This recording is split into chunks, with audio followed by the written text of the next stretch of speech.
It took till Sunday in the Eugene Regional, but we're getting Oregon and Oregon State meeting in the NCAA tournament for the first time. And the Ducks will try to end it tonight. Oregon State wants to see another game in this regional tomorrow night. The Ducks' batting order does not change from what we've seen the first two nights in this tournament. Ryan Cooney leading it off. Junior Lewacki Jr. Eugene Regionals, you could see 2 home runs, both of the 3-run variety. He has 7 total runs batted in. Wyatt Queen will make his first start of the year for Oregon State, his second appearance of the regionals. The junior right-hander was the first one out of the pen Friday in that loss to Washington State. Yes, took the loss to Washington State. Obviously, Kleinschmidt dealt that night. The whole bullpen pitched very well, but he gave up the losing run. The 2.55 ERA, so he has 71 strikeouts to 18 walks over 42 innings pitched. He can strike out with the best of them, strike out hitters with the best of them, and this staff has been so dominant on the mound. 40 strikeouts in this regional so far, 1.33 ERA, and they have a national best 3.21 ERA over the season. So here we go. Ryan Cooney in the box. The Ducks 1 win away from the Super Regionals in front of a sellout crowd for the 3rd night in a row. Jumps on the first pitch, skies it into the outfield. Short left. Tyler Inge, the shortstop, is there, battling the sun, but makes the catch for the first out. One thing you're going to see out of this Oregon batting group is early swinging. Like we saw it right there, very first pitch of the game. We've seen it the entire tournament so far. They're jumping over early fastballs in the middle. They're trying to swing the bat. So 1 out for Angel Laya. Having a good tournament, 4 for 5 with a couple of runs batted in the first game. Against Yale, he was 1 for 4 last night. And the win over Washington State. What a freshman year. Big Ten all-freshman team. 308, 14 homers, 46 runs batted in. The 14 homers in Oregon freshman record.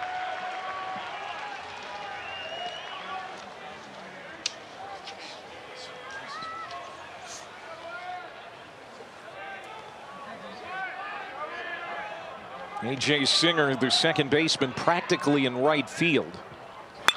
Against Lyon, he goes opposite way.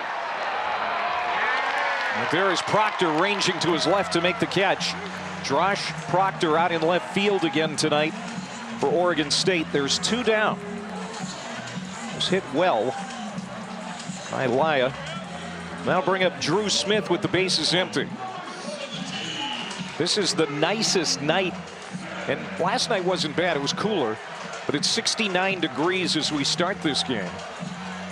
The wind has been blowing out all day, but the Eugene Regional has the fewest amount of home runs of any of the regionals in the country.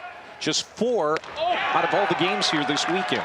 And 2 of them by one of these Oregon players. Junior Lewacki can hit it anywhere. It doesn't matter if the wind's blowing in, wind's blowing out. He can hit home runs.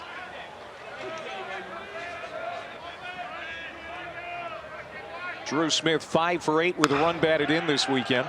And he chops that one foul. Wyatt Queen, JUCO transfer, 2nd year at Oregon State. Especially against right-handed batters, he's going to use his slider a lot. 42% of the time and 43% with 2 strikes. And it's 0-2 here. Waste one down and away. Trying for a quick inning. And we've seen Oregon State be effective that way with their starters all year, but especially here the last 3 days. These 3 days have been special for them. They've been good all year, but these 3 days have been special. Just off the plate, the home plate umpire, Mike Lusky.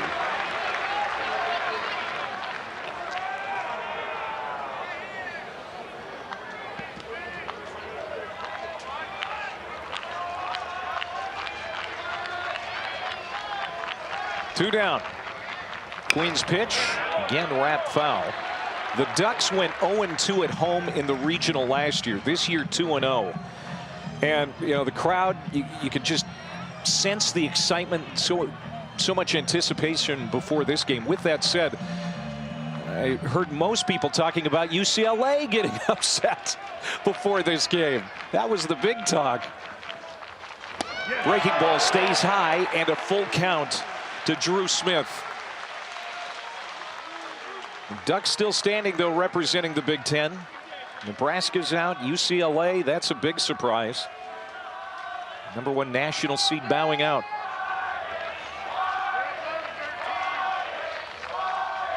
That rides in and hits him. And Drew Smith shrugs it off, heads down to first base. 2-out base runner for the Ducks.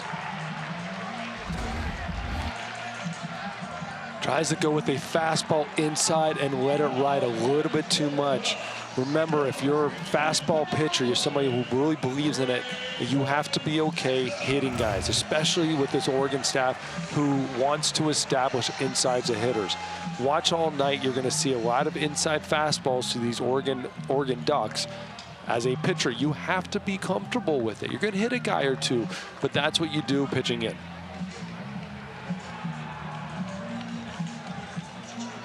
Rich Dorman, the pitching coach, his staff not afraid to challenge hitters. As Braden Jackson comes up with 2 down. Checks his swing, he holds up on ball 1. You don't become the best pitching staff in the country by pitching away all day long. You become it by challenging hitters and not being afraid to go in and then throw pitches below the zone. 10 home runs for the 6'6" freshman. Comebacker, Queen snares it. And he's out of the inning. Hits Smith. But no runs, no hits, no errors. And coming up to the plate for the first time, the Oregon State Beavers. They have been playing baseball in this rivalry going back to 1907. I don't know that the Model A had been invented yet. Oregon trailing in the all-time series, but they have won 7 of the last 10. They've met a couple of times this year, but this one is the most important game they've ever played. They have never met in a national tournament setting. And now Oregon State to hit for the first time in this matchup. Easton Talt will lead it off. He's the center fielder. Jacob Galloway, the catcher, he has been very good defensively. Earlier today against Washington State, a 4-for-4 game with a career-high 5 runs batted in. And they're going to face a left-hander. Junior Miles Gostola was the Sunday starter throughout the balance of the year. Gonzaga transfer, strikes out a lot of hitters. Strikes out a ton of hitters, just like we saw yesterday with Will Sanford. 61 strikeouts over 56 innings pitched. This kid has some great stuff. Lanky, he uses his angles. Extremely tough on left-handed batters. Will use his slider against them and use it a lot. It's going to be hard to follow what Will Sanford did here last night. Struck out the first 5 hitters he faced. Struck out 6 in a row at one other point. Ended up with 14 Ks overall. And he had this crowd eaten out of his hand. See if he can bring the same type of energy. I don't think he can. I think he's a little different type of pitcher, but man, that energy was amazing. First pitch to Easton Talt. Sits off the plate. Talt is 2 for 7 in this tournament. You can see his batting average, .266, 5 homers, 44 runs batted in.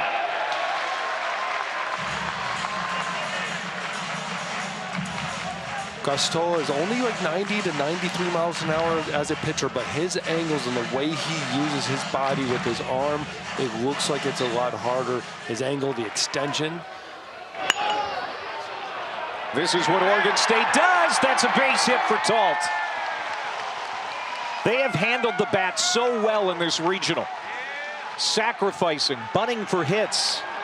And Easton Talt has his 3rd hit of the day.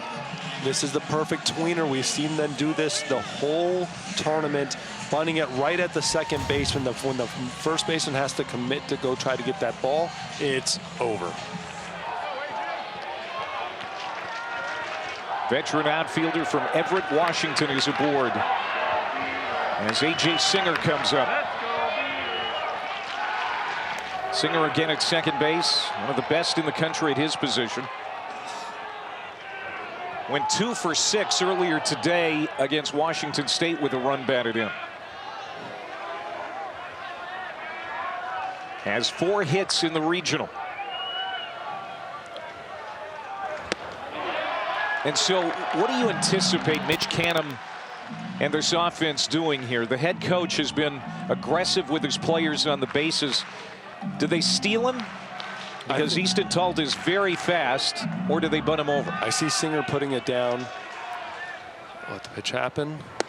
Ooh, didn't put it down. I see him at some point putting the bunt down, a hit and run. I don't think we're going to see a straight steal. I think maybe it's too good behind the plate, or too good of an arm to just straight steal. We've only seen, I think, 1 straight steal out of Oregon this entire tournament. But the whole tournament, really, their MO has been get a guy on, the next batter does something, lays it down, hit and run, something. Then that's how they've been producing their offense. Mitch Canham, 7th year as head coach. Off the end of the bat, this is going to serve as a sacrifice. That's a productive out for A.J. Singer, as Talt is now in scoring position with 1 out for Ethan Porter. It's tough to be excited about that result. The same job, you got your job done. Your job is to get him to second base. I don't care how. So you should go in that dugout with your head high, not be excited about how hard you hit it or where you hit it, but you got the job done.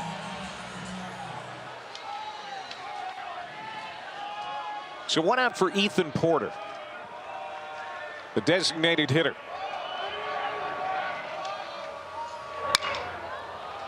Hammers this one to center. It's going to stay in the ballpark. Jack Brooks moving to his left, makes the catch. Tagging and heading to third is Talt, and he's going to get there.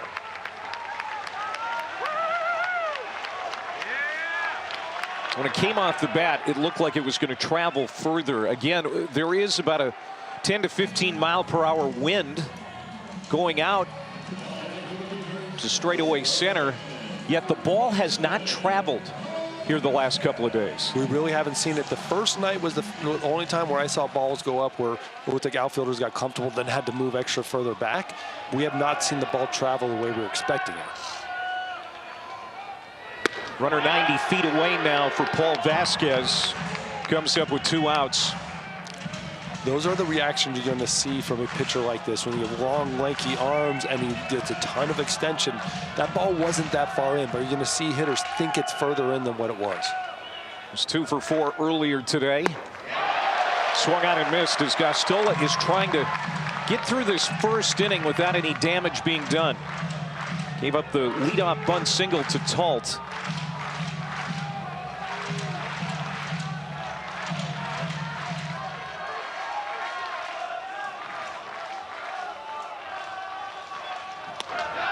That's upstairs, 2-1. Paul Vasquez has been very good at third base throughout the year, throughout this regional. And you look at Trey Morris, he was the starting pitcher for the game earlier against Washington State. Went 6 2/3 for the win. Swung out and missed, 2-2. Good changeup that just stayed on that outside part of the plate. Was a little bit middle of the zone, but just enough. 82 miles an hour, about 10 miles per hour off of his fastball, and that's how you get a swing like that when he's out in front of it. This is why you want to host. Full count.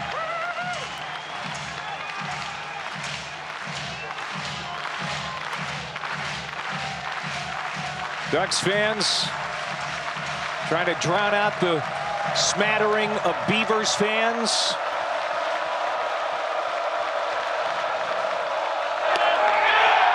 just out the plate. Ball 4.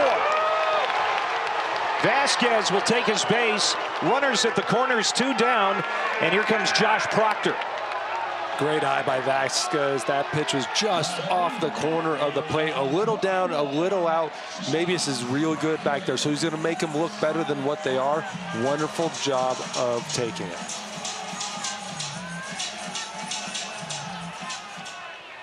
So Miles Gastola dealing with some traffic here in the first inning. Josh Proctor, the left fielder, was 0 for 4 on Friday night, but since then he's been on a tear.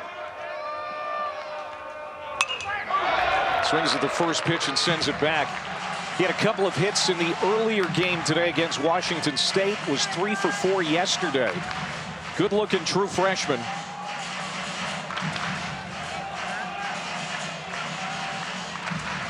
Came into the regional on a 9-game hitting streak. That ended on Friday, but he's picked it right back up. Inside. Again, that's not reaction. It's not that far inside, but his angles and the way he throws makes it look like it's closer than what it is. And you saw right before the pitch, the runner on third base made that fake steal home, trying to create a little bit of havoc. 2 on, 2 out. 1-1 pitch. Hit on the hands and foul. And the Oregon Ducks, after the victory last night, a game that was played very quickly because of Will Sanford's outing, and Luke Myers, the starter for Washington State. The game lasted about 2.5 hours. They had all day to sit around and think about this one. Meanwhile, Oregon State comes in with some momentum with the win today. 2 on, the pitch. Struck him out. And Gastola will work around the 2 base runners in the first inning. We head to the second. No score in Eugene.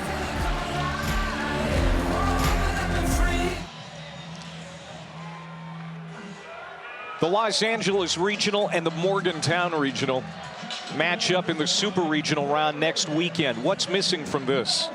A little team, I don't know if you heard of them, UCLA? Yeah, the Bruins knocked out today, upset again by St. Mary's. So Cal Poly is the team that's 2-0. The Mustangs sitting in the driver's seat, taking on St. Mary's right now in LA. Meanwhile, West Virginia rallying in Morgantown in front of their hometown crowd. They were trailing Kentucky in the 9th. A few runs, rallied and won it. And so there will be a 7th game in that regional in Morgantown. It's a great baseball town, too. People love their team. Berkeley maybe is leading it off for Oregon. He's going to try to bunt his way on. Wyatt Queen just handled that like a champ. Didn't rush it for the first out. ESPN is the home for the NCAA Regionals. Coverage of all 16 sites continues tomorrow on ESPN Plus and the app. For more information, visit ncaa.com.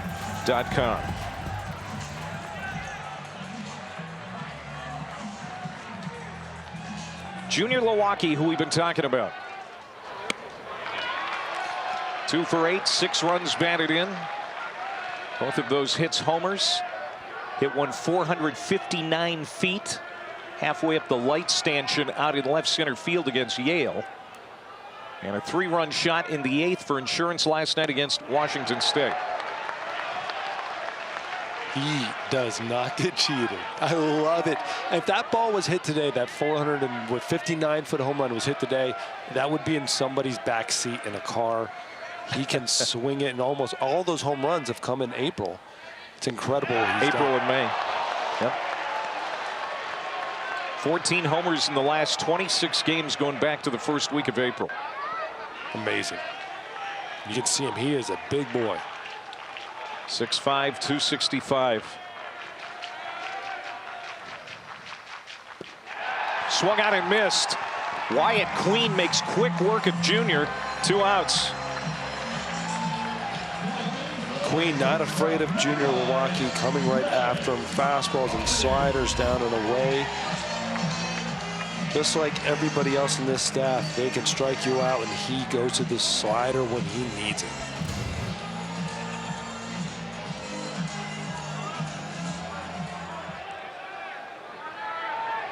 So Queen with his first strikeout. And now he'll face Maddox Maloney with the bases empty. Maloney batting down in the 7 hole. He has found a comfortable spot here, but you look at his numbers and good power numbers, driven in a lot of runs. So this is a very long Oregon lineup. Double-digit home runs deep into this lineup. That's what makes him so dangerous. Batting average down a little bit this year. He's been over 300 each of his first 2 seasons at Oregon. Tried to hold up. 1-2 the count. Wyatt Queen's slider is ridiculous. 2,500 RPM on a slider. That much movement, that much spin allows the ball to move. Well, you can see he creates a lot of angle on it too, and gets a big down break on his slider. Maloney's actually 3rd on the Ducks' all-time home run list. Pretty impressive for the shortstop from Springfield, Oregon. 2 outs, the 2-2. Struck him out.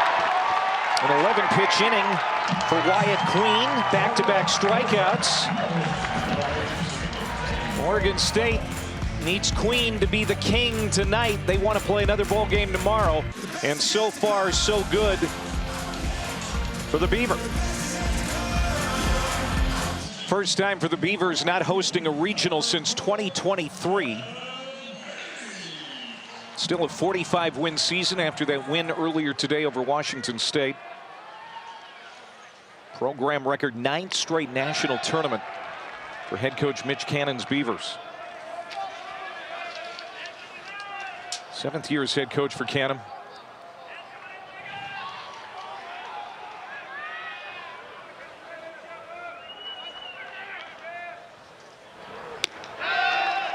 Adam Haight, Jacob Galloway, and Jacob Craig to lead it off here in the 2nd.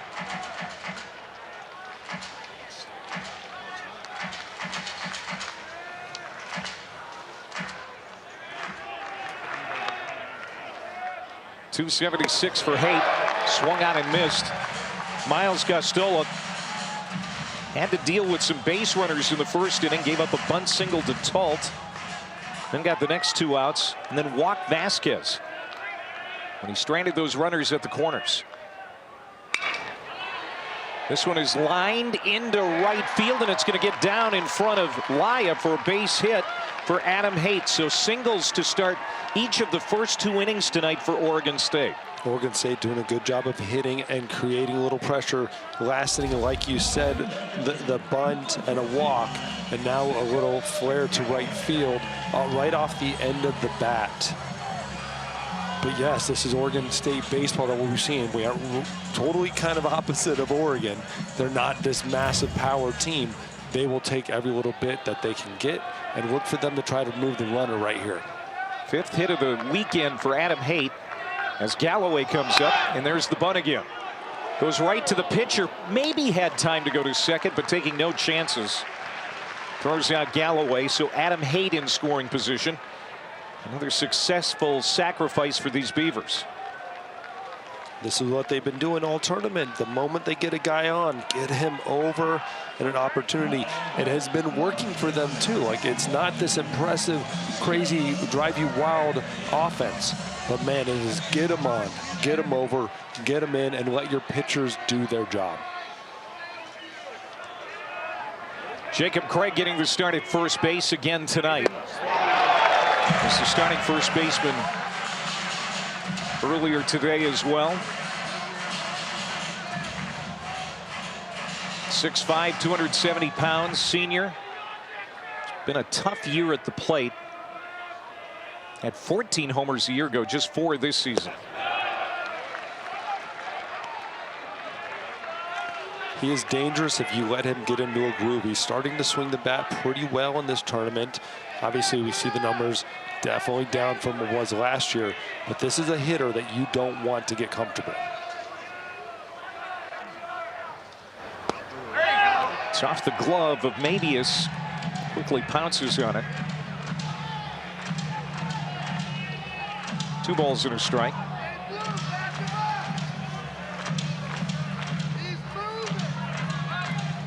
No home runs in the regional for Oregon State, but they've had 11 doubles this weekend. And Craig has 2 of them.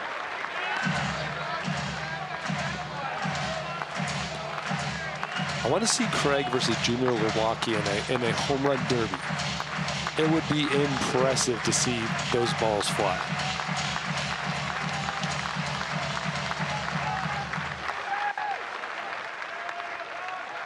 One out, one on. Swung on and missed. Gostola rearing back. Beats Craig with a 92-mile-an-hour heater. And they're 2 down. Gostola not afraid to go to his fastball. Overly dominant with his fastball this year in usage. And right here, even against a big power-hitting Craig, up in the zone. He's not 95, 98 like some of their other guys, but man, he uses it with a lot of effectiveness. This is Tyler Inge in the 9-hole, the shortstop. He's had a good tournament. He's been productive at the bottom of the Beavers' order. 1 for 3 earlier today with a run batted in against the Cougars. 2 for 6, 3 runs batted in the first 2 games of the tournament.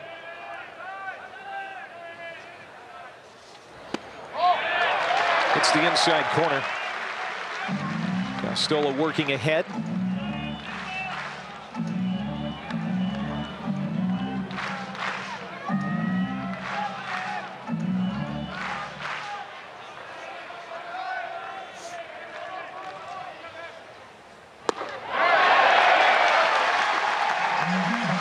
Two strikes.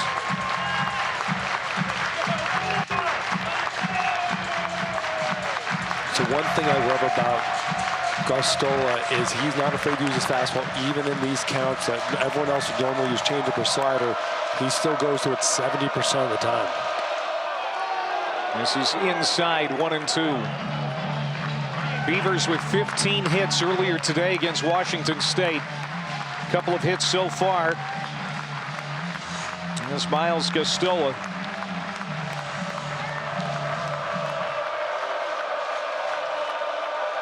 The 1-2 pitch. Ooh. Trying to frame it there. Berkeley Mabius doesn't get the call from the home plate umpire.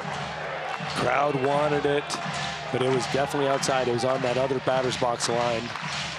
Mabius is very good at the plate in framing those pitchers, that new catching style, and getting it, making it look like a strike.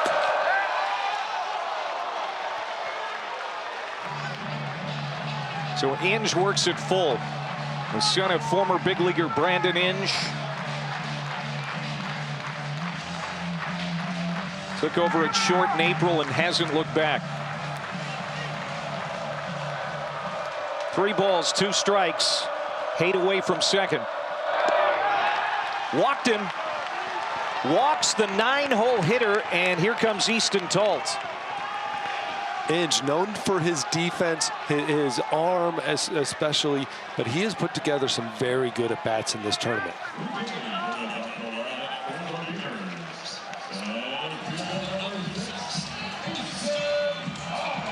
Easton Talt was such a big part of that Omaha team last year. For their 2nd straight year, leading the club in walks and stolen bases. Such a spark plug. A great table setter, the kind of guy you want at the top of the lineup. He's off balance on that one. 1 strike. Had a bunt single in the 1st inning. Got to 3rd. And Oregon got off the field, leaving him there.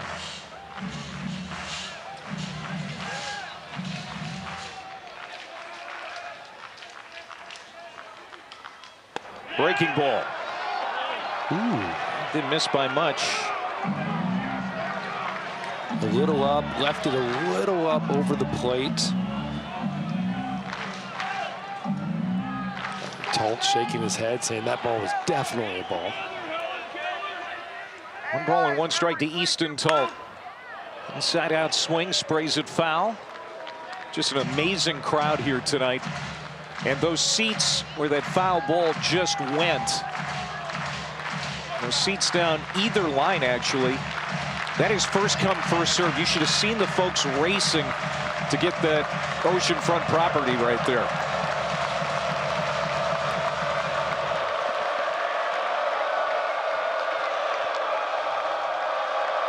The 1-2. Another one flick foul.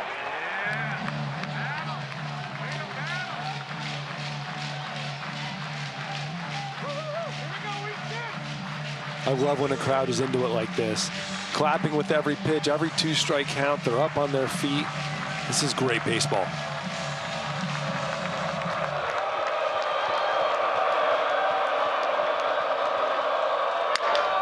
Lined into right field, base hit. Haight will score. Stopping at third is Inge, and Easton Tolt has put the Beavers on top 1-0. Second hit of the day for Tolt. 93-mile-an-hour fastball. Costola always going to his fastball in a lot of these counts and then believing it. And Tolt turning it around, getting it right past the second baseman, out into right center field. Huge first run here for the Beavers.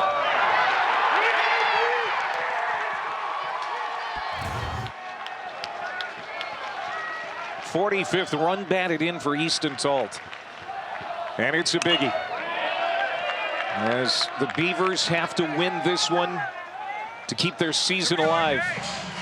It's double elimination in every round of the NCAA tournament. The regional round, the super regional round is a best of 3.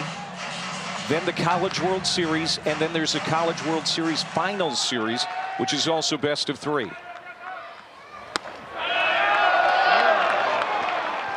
The tournament is almost like a tournament of attrition. It is. The team that can just last the longest. You can bend a lot, you just can't break.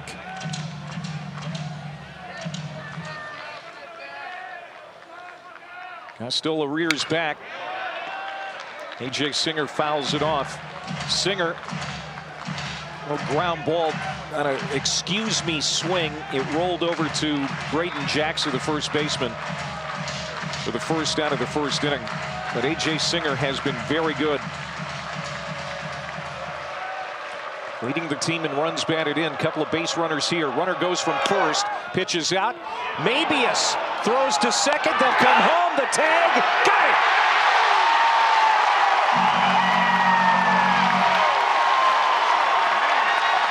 His foot might have came down and stopped the player from sliding into home.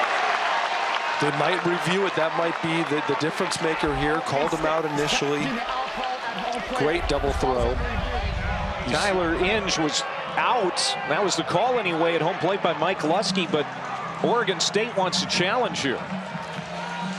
The runner at first, this is designed for the runner to run and stop, trying to get into a rundown between second and first.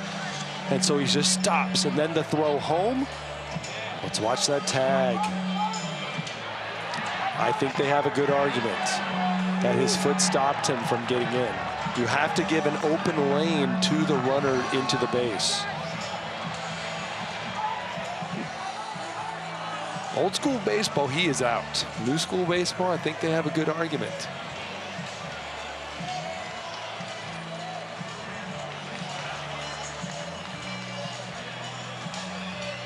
So if you're reviewing this in Pittsburgh, what's your call?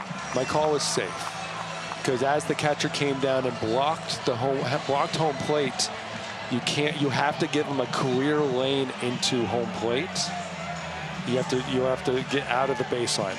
And the one thing that is dangerous that we got to talk about is his cleat came down onto his hand. And that's why you generally don't want to slide hand first into home plate, especially right down the line. After review, the call is confirmed. The runner is out. Oregon has time remaining. Ball stands, and Oregon State loses a challenge. One remaining. So Oregon State gets one in the inning. That's all they get.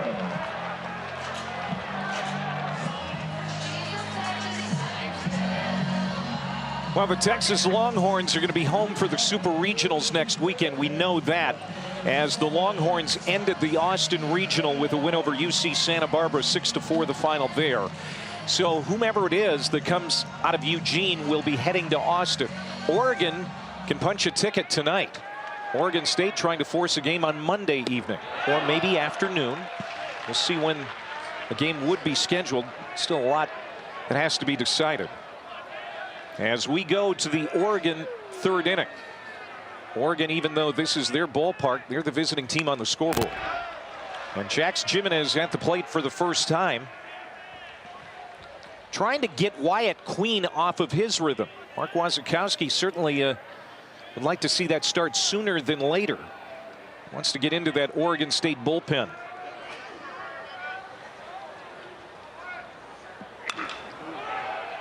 To first base, Craig says, I'll take it myself. And Wyatt Queen has not allowed a hit. He hit Drew Smith back in the first inning, but since then he has retired 5 in a row. And has looked very good doing so, efficient as well. 27 total pitches, 17 strikes, giving Oregon State exactly what they want, exactly what they need is good, quick outs. Yes, holding him to no hits and just that hit by pitch, but he's making quick use of these hitters, getting them out fast.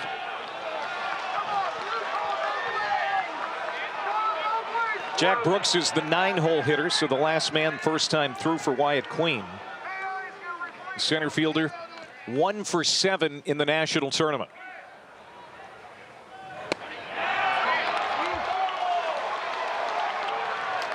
Here's another guy that, even though he's at the bottom of the order, has a lot of pop in his bat. 6 home runs on the year. 104 home runs for the Ducks this season. Leads the Big Ten, but we've only seen 2 long balls this weekend from Oregon. This is going to go the other way. Knocking it down is Inge. It scoots into left field anyway. And it's a 1-out base hit for Jack Brooks. And now the lineup will turn over. Like we just said, they wanted to get some hits on the board. First one of the night past that sliding Inge. Inge known for his defense. That ball at the last second just getting under his glove. Almost just over slid for it, but not much you could do even if he came up with that. Brooks is way too fast.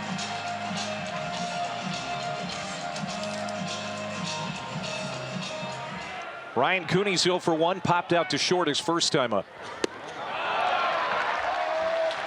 Ryan Cooney is a leader on this team.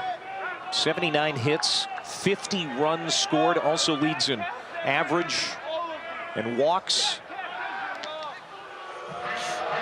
As Queen throws over to first base, just keeping tabs on Brooks.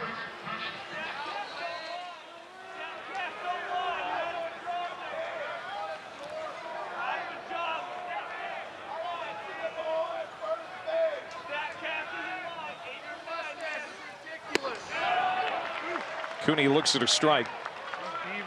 Junior from Portland, very solid at second base. Couple of doubles, 3 runs batted in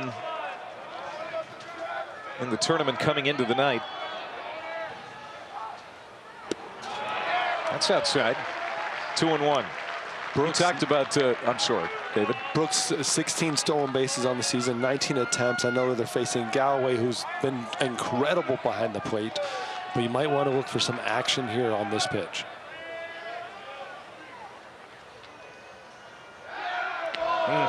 I think Wyatt Queen was thinking what you were thinking.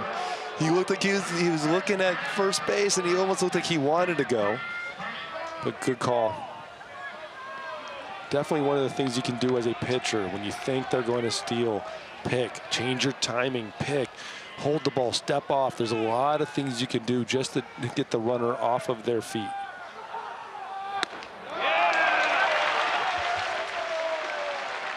This is something that we did not see the first time through the order. Oregon was much more aggressive early in the count. They didn't really work the pitch count for Queen as much as maybe they would have liked. Maybe we're seeing a different approach now as the Ducks are coming around for the second time. Runners off, pitch is swung on, popped up, left side, Vasquez, tough play into that sun, has to gaze up there, and he makes the catch for the second out.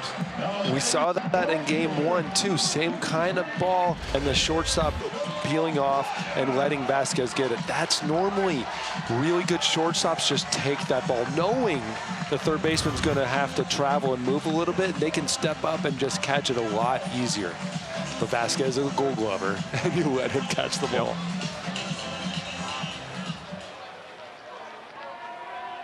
Angel Laya comes up. Flew out to left field in the first inning. Hammers this one into right field. 2-out base hit. Trucking to third as Brooks, he'll get there. Throw back to first base. Laya slides in safely. So a couple of hits this inning for the Ducks. That one with 2 outs. And here comes Drew Smith, who has been one of the most productive players all season long for Oregon. Laya with a shot into right field. And we finally get the Ducks, get a little life going in this game. First and third here for the Ducks. We have seen Drew Smith put the ball down on the ground in bunt situations, bunt things 2 outs. I don't know if they're the type of offense that are willing to bunt in this situation, trying to get for a base hit, but you never know. He swings at the first pitch and bounces it foul. Smith was hit by a pitch in the first inning. First base runner tonight for the Ducks, but he was stranded. Oregon finally with a hit here this inning. They've received 2 base knocks. Now looking for the first run. Down a run here in the third. Through the wide open right side. We're tied. On his way to third goes Laya, and he is out. Good throw from Adam Haight in right field to end the inning. But the Ducks tie it up at 1. And this is the kind of game we are in for tonight here in Eugene. Without a doubt, Haight with his arm, beautiful throw into third base. You see the runner going the whole way, never slowing down. Haight with a perfect throw, an incredible tag by Vasquez. That is why he is a Gold Glover at third base.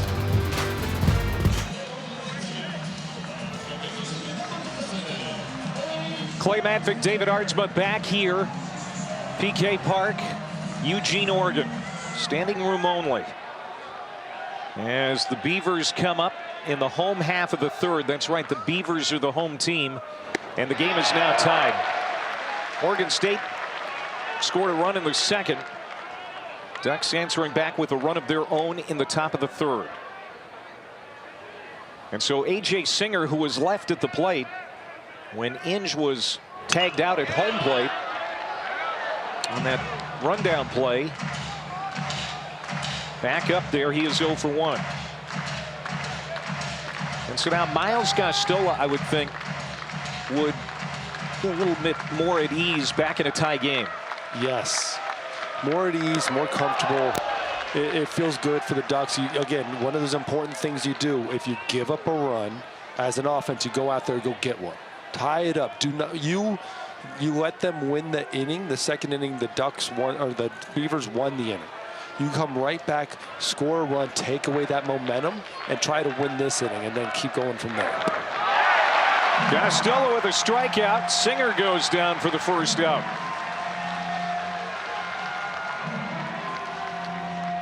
Super rare changeup with the 2 strikes for Gostola. Great pitch. Only throws that pitch about 10% of the time with 2 strikes to right-handed batters. Nasty. Third strikeout for Miles Gostola, the left-hander. Now facing Ethan Porter. Swings at the first pitch.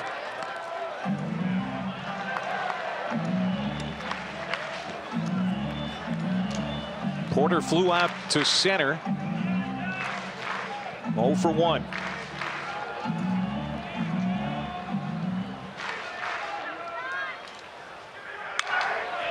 Got to imagine how fatigued some of these Beavers are. I know that they're going on sheer emotion.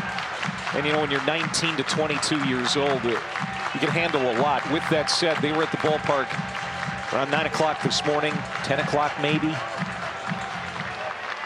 These double headers are really tough, and what's really difficult about it is that 2-hour break, hour and 45-minute break, where you're high emotion after the win against Washington State, and then it's a big letdown. I used to see guys sitting on the field watching other baseball games during the day. Then you have to get it picked back up. It is difficult. The 1-2. Yeah, way to battle. Ethan Porter has become a fixture in the 3-hole for Oregon State. Just a freshman.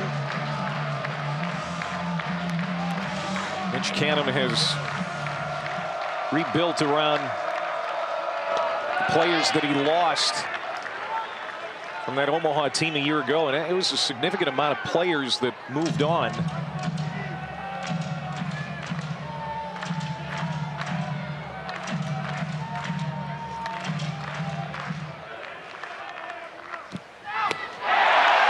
Swung on and missed.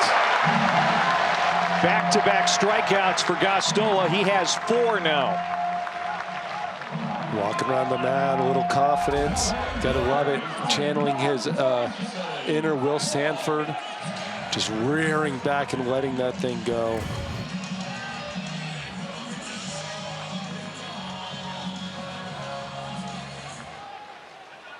Looking more and more comfortable. Vasquez walked against Gostola first time up. The sophomore has been on base a lot over the course of this tournament. 5 for 12, a couple of runs batted in.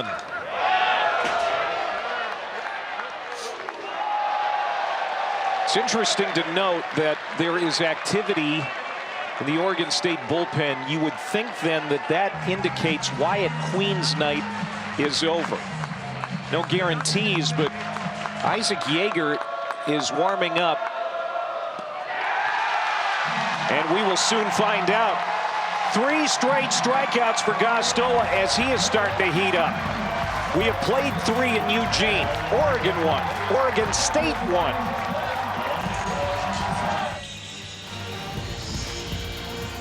ESPN is the home for the NCAA College Baseball Regionals. For around-the-clock multi-game coverage, scan the QR code on your screen. ESPN Plus subscribers can access expanded coverage with Squeeze Play. That's where you want to go to watch the tournament in its entirety, all in one sitting. Chris Burke, Mike Rooney, Chris Budden, Matt Schick handling all the details, and a lot of excitement today. And of course, if you haven't heard by now, the biggest news of the day is the #1 national seed UCLA has been eliminated. Cal Poly, the Mustangs, 2-0 in the LA Regional, taking on St. Mary's there to decide who's going to come out of LA. Absolutely incredible. Amazing that UCLA is a bona fide #1. They are the best team from get-go, from the very beginning of the season. To go down this soon is amazing. Braden Jackson, Berkeley Mabius, Junior Lawaki for Oregon in a 1-1 game. Top of the 4th. Oregon trying to finish this regional up tonight. Put a bow on it. Head on to the Supers in Austin, Texas. Oregon State wants to sleep in the hotel again tonight and come back here and meet the Ducks in the final game of the regional. It'll be a game 7.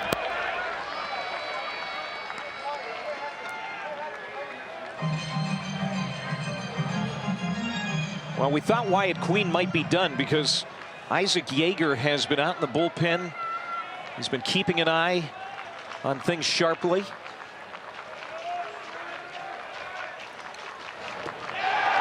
Swung on and missed. Galloway's going to have to throw down to first. He does to get Jackson, who is 0 for 2 now. But the way Wyatt Queen has been throwing, he did give up a run last inning, but gets a strikeout here of Jackson to start the 4th. Yes.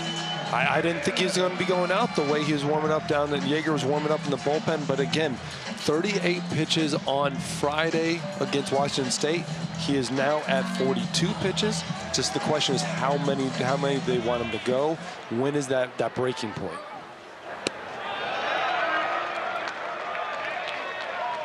Berkeley Mabius and a little comebacker to Queen his first time up. He's 0 for 1 tonight.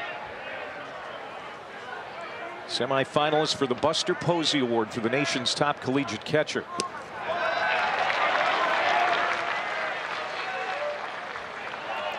Mabius 2 for 8 in the regional. He broke up the perfect game for Luke Myers with a double in the 5th yesterday.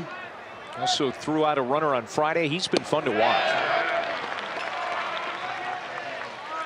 The Ducks have allowed only 21 base stealers this year, and that's in large part to what Mabius does behind the dish. I mean, just a fantastic receiver. That one tied him up 2-2. And it gets Galloway on the back end of his swing. See Galloway kind of holding his glove or holding his hand. Catcher on catcher crime, man. Come on.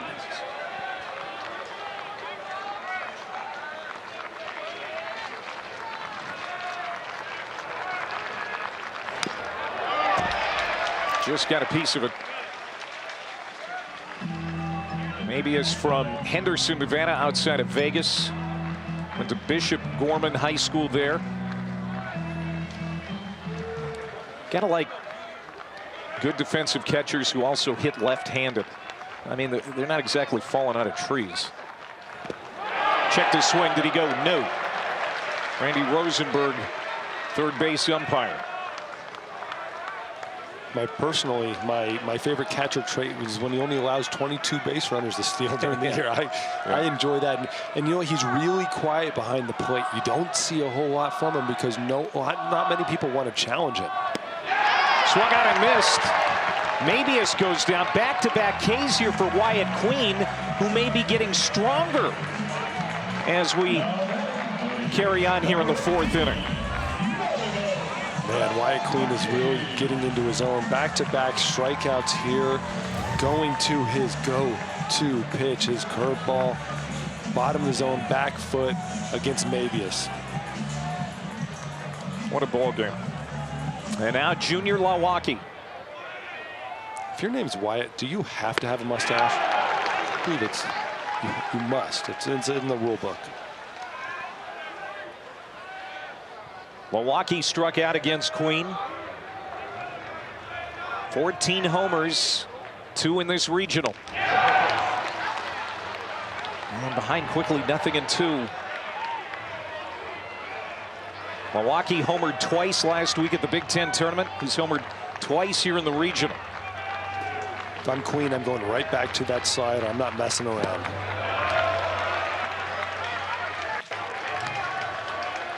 When you see a swing like that from a hitter with this much power, he jumps right back in the box. Give it to him again.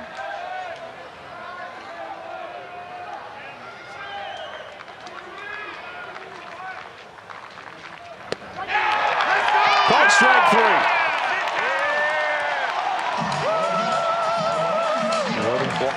Wyatt Queen strikes out the side.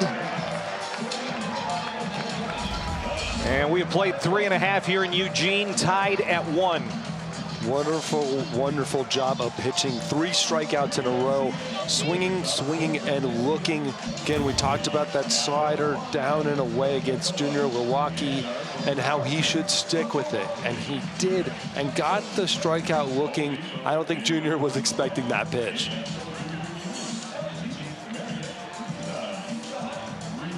Well, these fans treated to such a great ball game last night, a pitcher's duel between Washington State and Oregon, and getting a similar style of play here tonight. So far, this has been low scoring. It has been well pitched. Miles Gastola, the starter for Oregon, still in the ball game. Wyatt Queen, the starter for Oregon State, has been effective, maybe getting better as the game wears on. As we move to the bottom of the 4th inning, each team 1 run, each team 3 hits. And exactly what a lot of these fans expected, and so many baseball fans who don't have a rooting interest in this game. This is what you want this time of year on the road to Omaha. Absolutely, on the road to Omaha. Two great teams, two national teams who have had some huge impact on the country in baseball. So many big leaguers have come out of both of these schools, and they're playing in such a strong rivalry that has been around since, what, 1907? This is an incredible place, incredible environment, and you can feel it on every single pitch.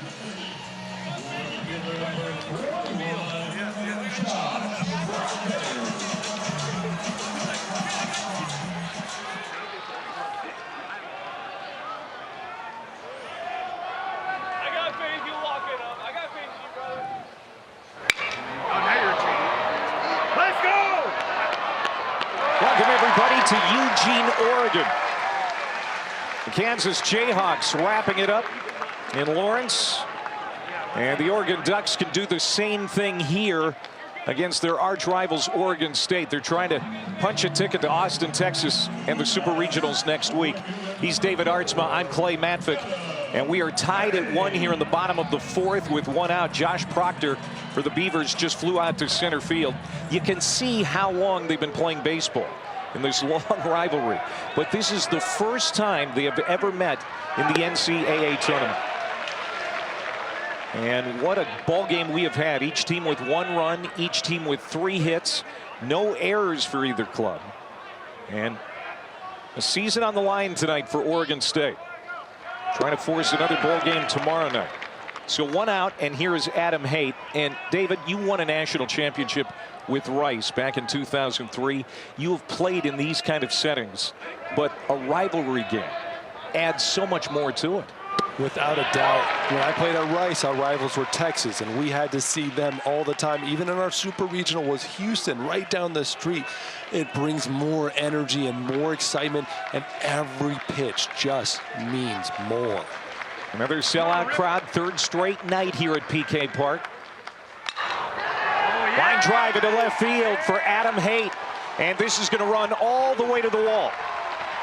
2nd hit tonight for Haight. He led off the 2nd inning with a base hit and was driven in by Easton Talt. That, for the time, gave the Beavers the lead.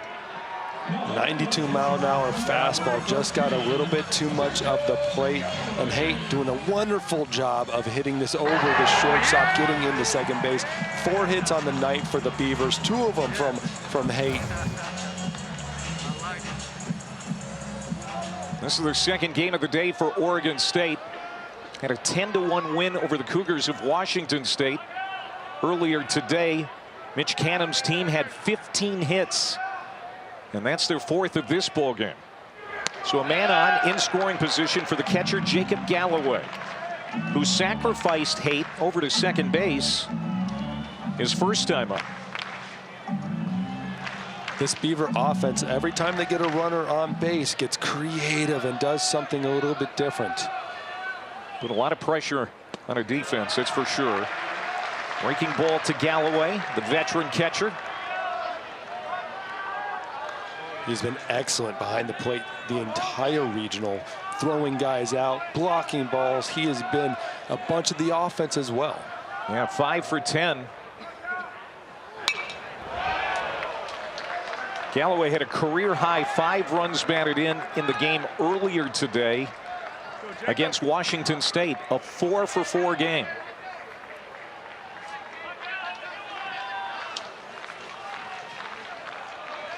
First time not hosting a regional since 2023 for the Beavers. And here they are taking on their old nemesis, the Ducks.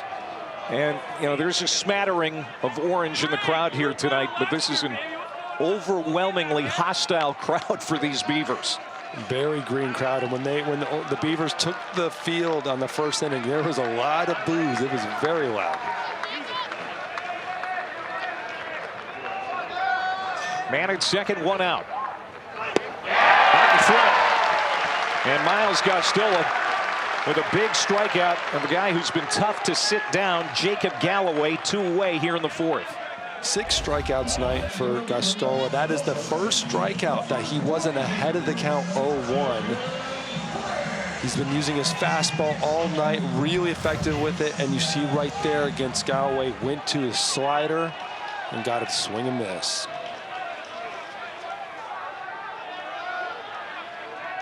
Strikeout number 5 for Miles. And this is Jacob Craig lofting one toward the line in the corner. Long run. Angel Lyon. The freshman gets there and makes the catch in front of the railing. That'll end the inning. Ends the Oregon State threat. Still tied at 1 after 4. Full house here in Eugene, Oregon. Game number 2 of the day for Oregon State, hoping to force another game tomorrow. Let's bring in Mitch Canham, the head coach of the Beavers. And coach, it's been a long day, I'm sure an exhausting day at times, but your team has fared well so far. What did you say between games getting ready to face your arch rival? We get to play baseball, so go get a drink of water, grab a bite to eat, and let's get ready to roll. Oh, there it is. But, I mean, these guys are excited to go out and play. And after we didn't win the first game, we knew the route that was going to need to be taken. So you put in the work. There's no complaining around here. We get to go play baseball together, get to put the uni on, represent Beaver Nation, so excited for that. How about that last inning from Wyatt Queen? We saw that you had Isaac Yeager down the bullpen warming up, full ready to go, but that 3 strikeouts. Yeah, it was hard to go down there and get him when he just kept punching guys out. So, but it looks like right now I'm on the radio, but I think Isaac might be coming in here shortly. That's a base hit to start the inning, but all in all, Wyatt Queen is giving you good work. He is. He's doing a great job. He threw just the other day. He threw 40 pitches, came out and said, I'll give you everything I got. Sharp slider, executing his fastball, but keeping the guys off balance. And right now it looks like there's a bit of a glare on the hitter's eye, so difficult to see, but I better take off. I got to go talk some strategy. You bet, Coach. We appreciate your time. All right, thank you. Maddox Maloney with the leadoff single, first Oregon leadoff hitter to reach. And we appreciate Mitch and Mark and all the coaches in this national tournament who give us that kind of access during play. Jax Jimenez at the plate. He is 0 for 1. 2 for 7 in the regional. Wyatt Queen, his first start, second appearance of the regional. As Mitch alluded to, he was a reliever. First one out of the pen on Friday night, and that loss to Washington State. Ended up taking the loss in that ball game. He gave up a run in the 8th, but been very good tonight. Very good tonight, and I think exceptional is the word I would use. They've been getting a lot out of him. He's been effective holding this Oregon offense to really just 1 run, pitching very well. But one thing I love about college baseball, you get the access to Mitch Canham, the head coach, during the game, talking about his pitcher giving up a hit, talking about the strategy that he is having to implement at the very moment. He was really impressed with his starter earlier today, Trey Morris. Freshman went 6 2/3, struck out 9 Cougars. And there's another strikeout as Jimenez gets tied up. And strikeout number 6 for Wyatt Queen, and his 4th strikeout in the last 5 batters faced. Yes. So Arkansas was just eliminated by the Jayhawks of Kansas. And the Oregon State Beavers, who made the field in Omaha last year, the only team still standing here in 2026 from those clubs that made it to the Big O. This is Jack Brooks, singled and scored in the 3rd. That's incredible. Only one still standing, and again, fighting for their lives right now, having to win 2 games just to move on.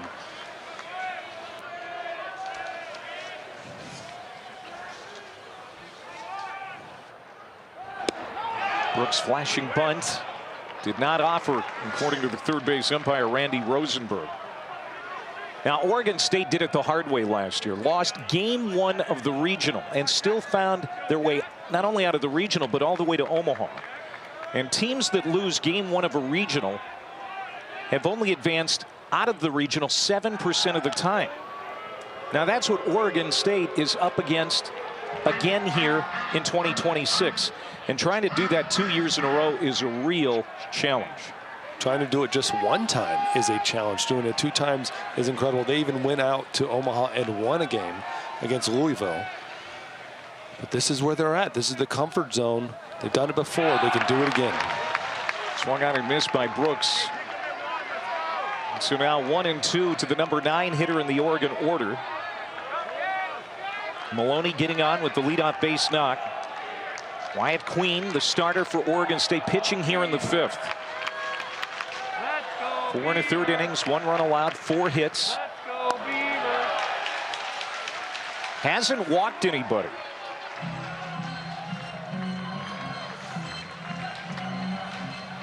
Starting pitching for Oregon State has just been dynamite here in the regional. Ethan Kleinschmidt, Eric Segura, both went deep in their starts. Swung on and missed, and that's back-to-back strikeouts here in the 5th inning. And you're talking about the starters. Trey Morris, 6 2/3, 9 strikeouts earlier today, and now Wyatt Queen following it up with this beautiful strikeout. Another great curveball. Now time is called. Rich Dorman, the pitching coach, coming out. Isaac Yeager has been in the bullpen, and finally they're going to call for him. Pretty good outing for Wyatt Queen, and he ends on a high note.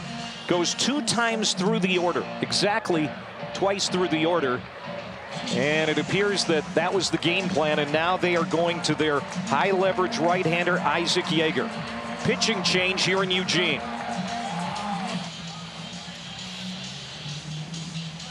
The pitching for Oregon State has been a thing of renown all season. The starters in this regional have been exceptional, David. Exceptional is the word just to start with it. Kleinschmidt, Segura, Trey Morris, Wyatt Queen. Wyatt Queen coming in after throwing 38 pitches on Friday night. They've been absolutely lights out. Every one of them using all of their pitches, pitching in different ways, and it's amazing. Now, Isaac Yeager coming into the game. We saw him yesterday. 6-1, 1.42 ERA, 38 innings pitched on the season, 46 strikeouts. And the first hitter he is going to face is the top of the order hitter, Ryan Cooney. 0 for 2 with a couple of pop-outs against Queen. Yeager threw 15 pitches in an inning and a third against Yale. Pitch misses down and in. Runner at first base, Maddox Maloney led off the inning with a single against Queen. And then back-to-back strikeouts to end his outing. Isaac Yeager, you're going to see a healthy dose of four-seamers and sliders. A lot of spin coming out of both, 2,400 RPMs on his fastball and almost 2,600 on his slider. The last 6 Ducks hitters to come to the plate, 5 strikeouts. He scored a run in the 3rd, but they've been tied up since then. Runner goes, swung on and missed. Throw down to second, and not in time. That is a stolen base for Maloney. And Galloway has a very good arm, but that was a terrific jump from Maddox Maloney. Really a terrific jump off of Yeager. A lot of times when you're stealing bases, you're not stealing it off the catcher, you're stealing it off the pitcher. Really good jump, beat the throw in. Still, Galloway made it close. Yes, he did. Runner in scoring position. And that slider's outside to Cooney. Unofficial team captain for the Oregon Ducks. You talk to Mark Wasikowski and he'll tell you we don't have captains per se, but if we did, it would be Ryan Cooney. Junior from Portland. Chase that one out of the zone, and that is a strikeout to end the inning.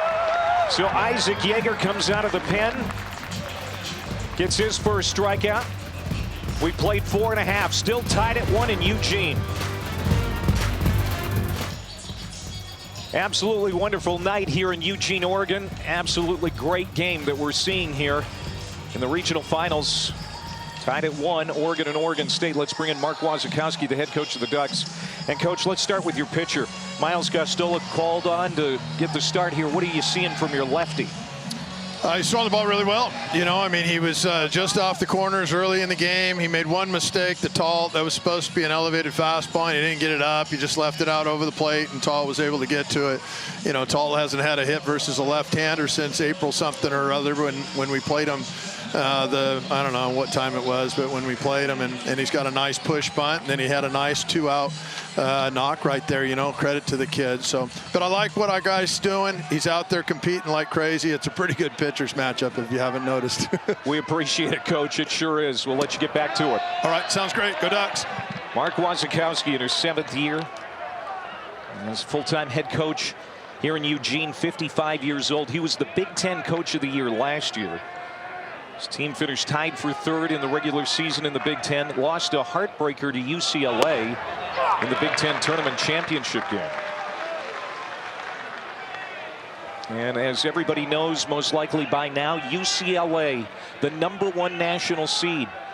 The overwhelming #1 team throughout the year. Preseason #1. Eliminated in their own regional. Cal Poly and St. Mary's playing right now. That regional final. That's a shocker. You know, one of the bigger stories in college baseball in recent years, in my opinion. If you had to guess on a regional that was going to end up like that, that was the last one. UCLA was just dominant all year. Great on both sides of the ball. Defense, pitching, hitting. And, man, sometimes you just run into a buzzsaw. You run into the wrong matchup in the wrong place at the wrong time.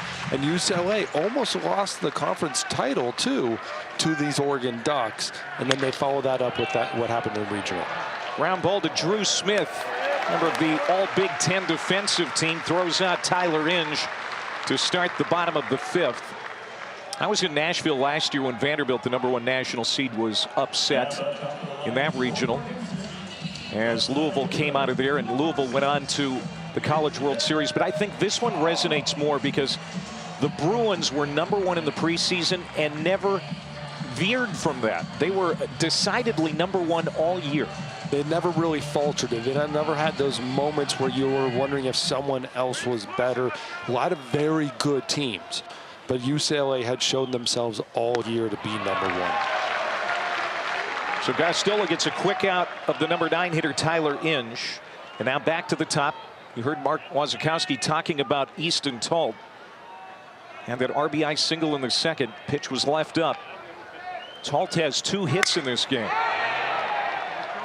Sends a flare out to center. Long run coming in. Brooks.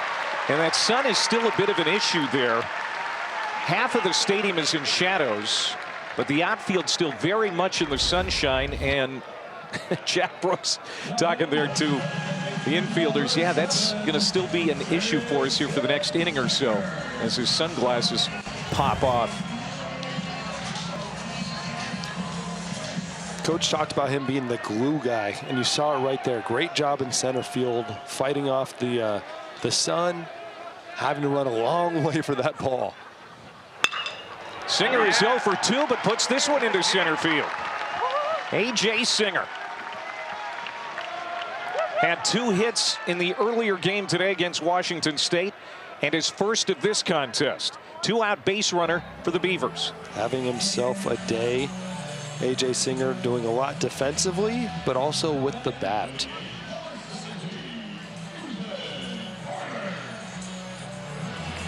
So now time is called. Ryan Gibson is kind of the offensive coordinator for these Beavers from third base coach's box. Calls Porter over. Porter's 0 for 2 with a strikeout. But he has been really swinging it well, raising his average about 100 points over the last month or so. True freshman. Had 3 hits in the game against Yale. 4 hits in the regional. And freshmen always could use some coaching. Without a doubt. And right here, they're trying to have a conversation about what they're going to do defensively, what you see out there, what you're trying to get the guy to second base. The problem is there's 2 outs. There's not a whole lot you can do besides let the guy swing. But in college baseball and with these Beavers, what you never know if they're going to lay something down or try hit and run or something.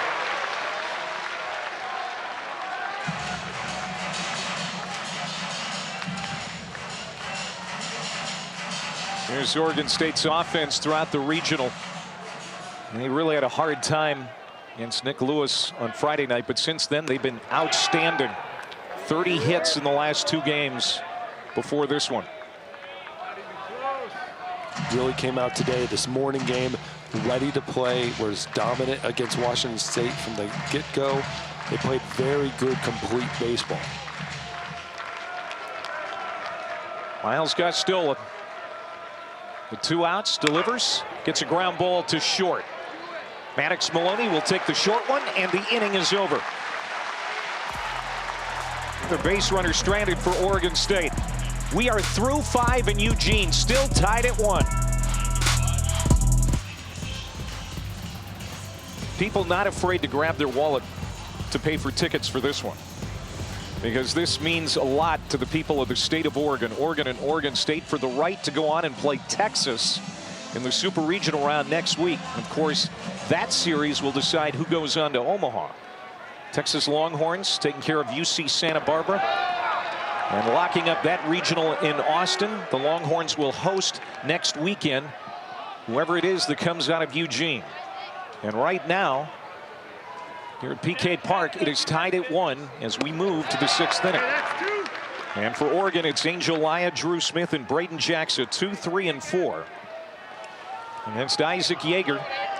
Came on last inning and got 1 out on a strikeout. They have so many bad dudes in the bullpen. Oregon State just rolls them out one after another. Every one of them coming out with confidence, and a lot of them have different looks, different arm angles, different types of pitches. Some of them have long hair, great, but they all have great mustaches. Swung on and missed. Laya's going to jog toward first, but Galloway throws him out. Back-to-back strikeouts for Yeager, and that's 4 in a row if you count the 2 that Queen had before he was taken out.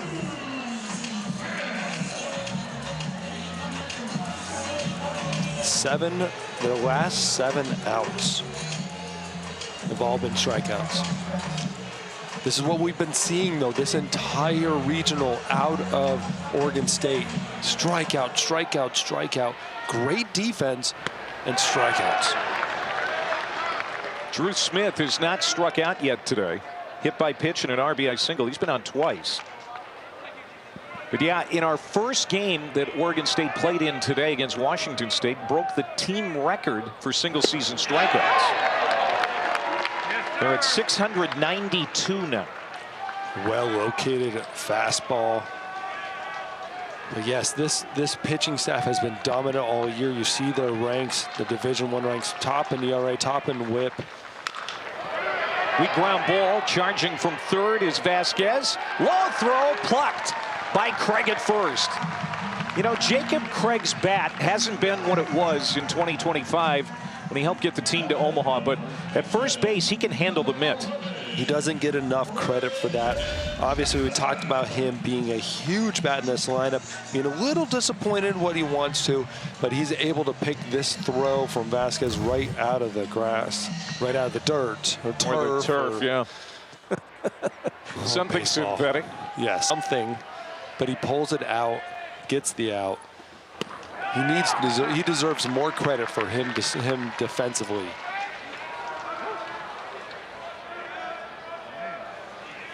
This is Jackson now. Braden Jackson, true freshman, first baseman. 6'6". He's got some power. Big swing and a miss, 0-2. He is one of the 3 Oregon Duck rookies who made the Big Ten all-freshman team. Really highly rated catcher coming out of high school, but they've been using him at first base because they have Berkeley Mabius, and they're doing just fine there. Just missed. It's a hard take. Jackson did a very good job at the plate. That is a pitch that looks like it's coming in. You see it start breaking over. A lot of guys will just kind of flail at it. He took it very well.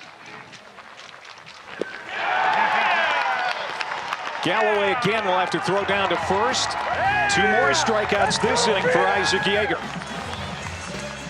5.5 done. Still tied at 1. College World Series starts in Omaha in less than 2 weeks, Friday, June 12th. We'll have it covered for you again.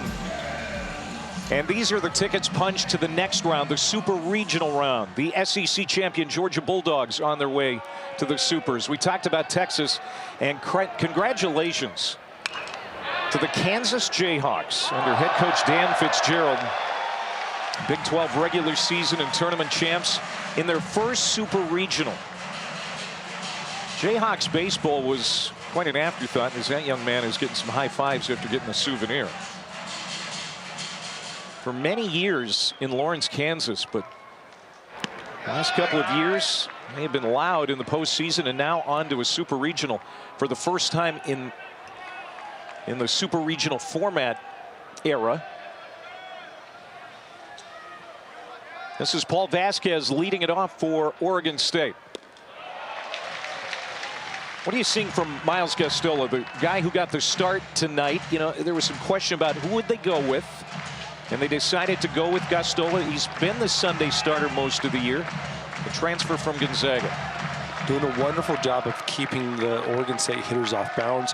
When he's gotten into trouble, he hasn't let that become more, right? So he's bent, he hasn't broken, he's been able to pitch around some guys getting on base. He's had a couple early hitters get on base, and you know, a Talt to start the game. Haight got on in the second inning, and he's been able to pitch around that trouble. And a called strike 3. Paul Vasquez goes down looking. That's the second time he has struck out Vasquez. You see him right here with another strikeout. Just believing in that fastball. We talked about it pregame that he is going to use that fastball a lot. He really uses it, just especially against lefties. He uses it against righties. He believes in it, and the fallback pitch will be his fastball. Proctor swings and misses. Josh Proctor is 0 for 2, also a strikeout victim. Oregon State scored back in the second inning for their first significant threat since then. Oregon answered with a run of their own in the top of the third to tie it, and an RBI single by Drew Smith, and we've been scoreless since.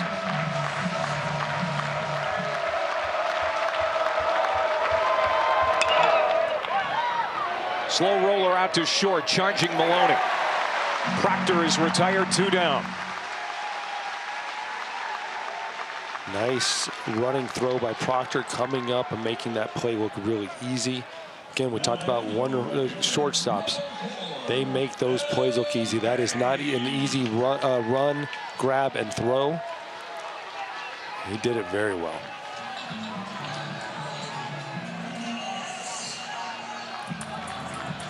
Two outs for Adam Haight.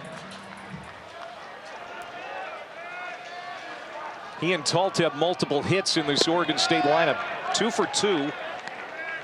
Base hit in the second, came around to score, and a base hit in the fourth. He's been the main right fielder this year for the Beavers. We saw him make a great catch in left field, though, in our first game against Washington State.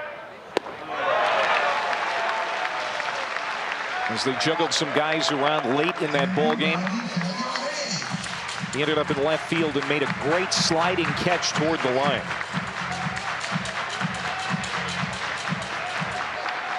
'20th round pick of the New York Mets 2 years ago. Out in front on that one, too. And now 1-2. Gastola trying to get through the 6th cleanly. Tell you what, he has picked up steam, too, as this game has worn on. You see Will Sanford, yesterday's starter and winner.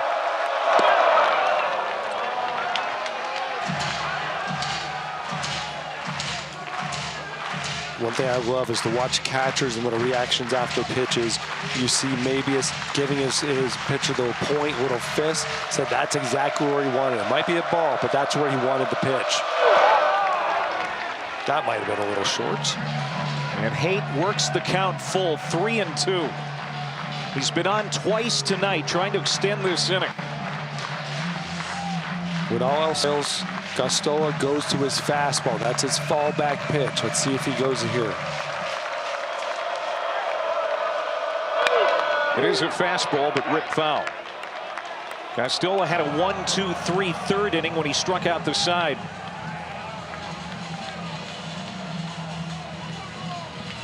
Oregon hosting for the 5th time in the last 15 years. These crowds have been outstanding here the last few nights. They want this thing wrapped up tonight, too. They don't want to see Oregon State again tomorrow night. 3-2 pitch. Inside, lost him. 2-out base runner, and here comes Galloway. Not what you want to do when you're ahead of the count like that. Could have gotten a strikeout earlier. You fall behind, end up walking him. Left that fastball a little bit inside, a little bit down.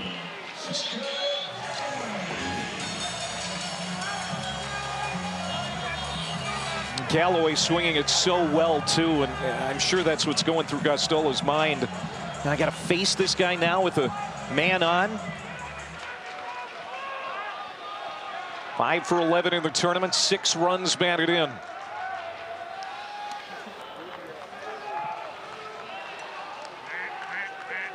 That was only the 2nd full count tonight for Gustola. Wow. Both times he has lost the hitter to a walk. Walked Inge in the 2nd.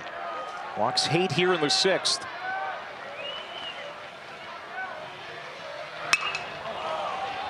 Lifted down the line, but it's going to get on a play. Miles Gustola, 2nd team, all West Coast Conference last year. At Gonzaga. Transfers here to Oregon. He's been outstanding. Held UCLA to 1 run on 3 hits for 5 innings in his last outing. He's given up 5 hits here tonight. Still looking good in the 6th. Long set. And another foul ball.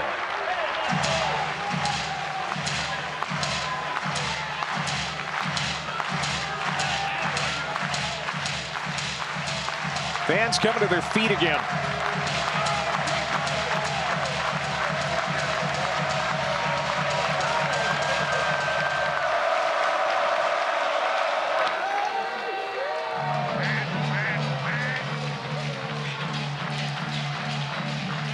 When you have a crowd like this on their feet, bringing that energy, as a pitcher, you feel it. You want it. You have to focus more. Don't get into it too much, but focus and deliver.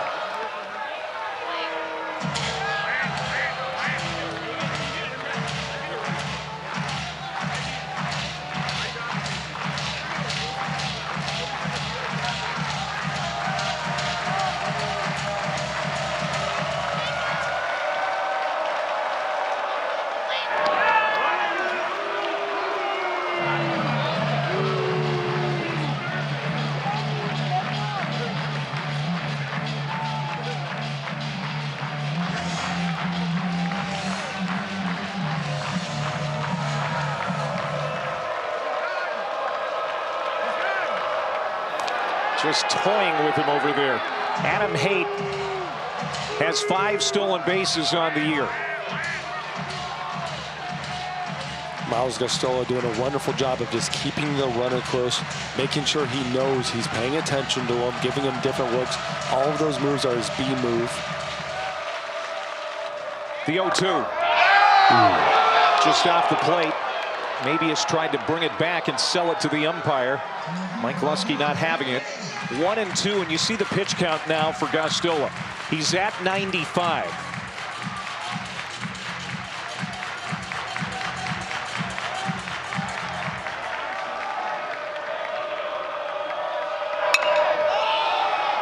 Will this stay in play?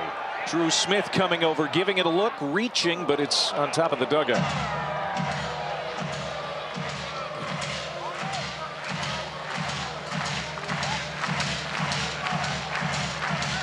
Oregon trying to win a regional for the 4th time since the super regional format went into play in 1999. Last time they did it, 2024. Get onto the supers with a win tonight. And again, Gostola goes to first. Strikeout to start the inning. Got Vasquez. Got Proctor to roll over. But Adam Haight extending the inning with the walk. 1 ball, 2 strikes on the catcher, Jacob Galloway.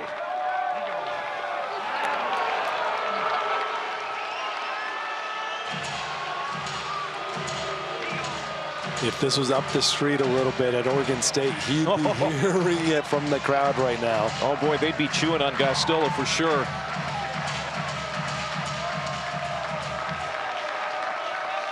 Another 1-2 pitch. Had him out front.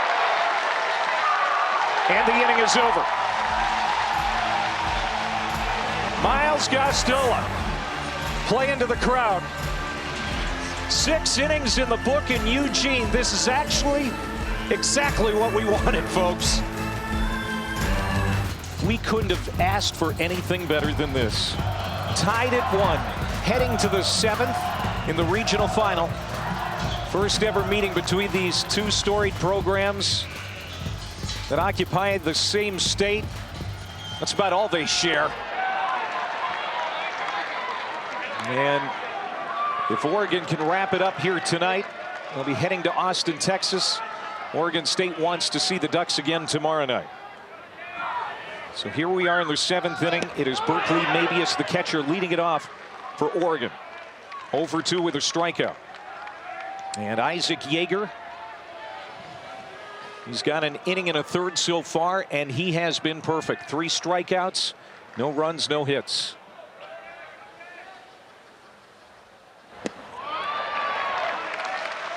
Talked about it before, David Aardsma, that we have not seen the long ball much in this regional. In fact, just 4 home runs the entire regional, the fewest of all 16 sites. Oregon, one of the top home run hitting teams during the regular year, 104 on the campaign.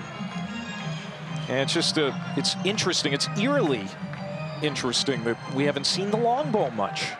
And we saw 2 of the home runs by Yale, who's one of the worst home run hitting teams in the league, or in all of NCAA. But the dude on deck is the man. Ooh, look out! Look out! Maybe it's some high heat from Yeager. Junior Lewacki is the man who has brought those 2 other home runs, the only home runs for the Ducks. And they have been absolute bombs. At some point, he will be at the plate with an opportunity. And watch him swing. He hits that ball, it is going to go a long, long way.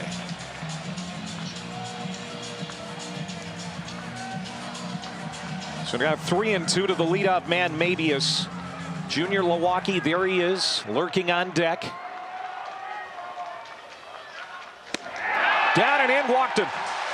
And Mabius will sprint down like Pete Rose to first base. Trying to fire up that Ducks dugout, and here comes the big man.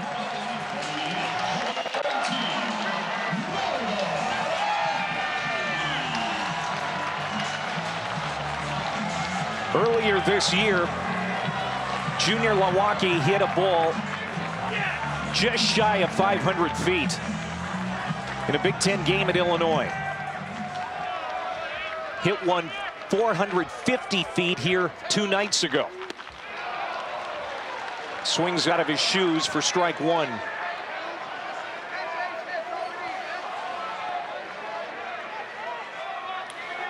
Isaac Yeager's going to give him a healthy dose of sliders in this at-bat. Down the line, but foul. And there's quickly 2 strikes on Lewacki.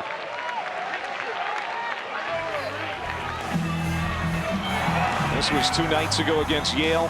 He knew it immediately. Everybody in the stadium knew it as it went halfway up the light tower. And then last night, another 3-run shot. And pitch away, blocked up by Galloway. Now, replay does not do it justice because that ball looked like it just came straight down. That ball hit the light tower and came down.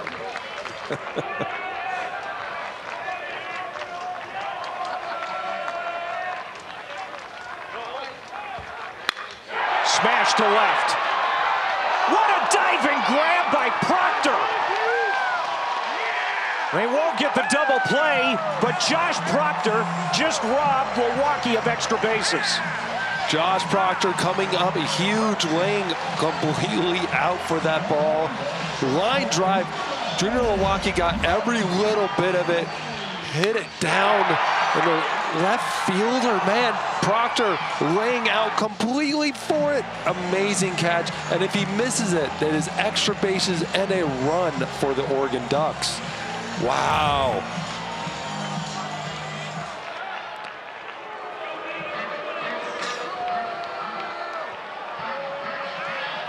Josh Proctor, just a freshman.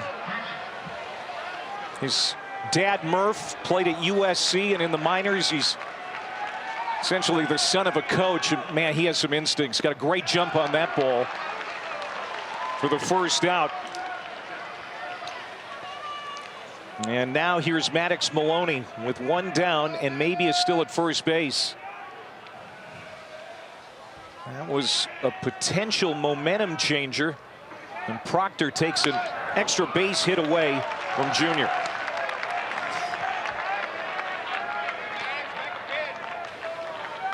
That's the other thing about Oregon State. We've talked about the pitching several times here tonight.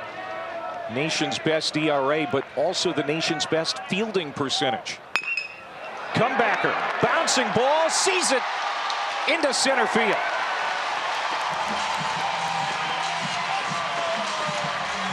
Just a little seeing-eye bouncer.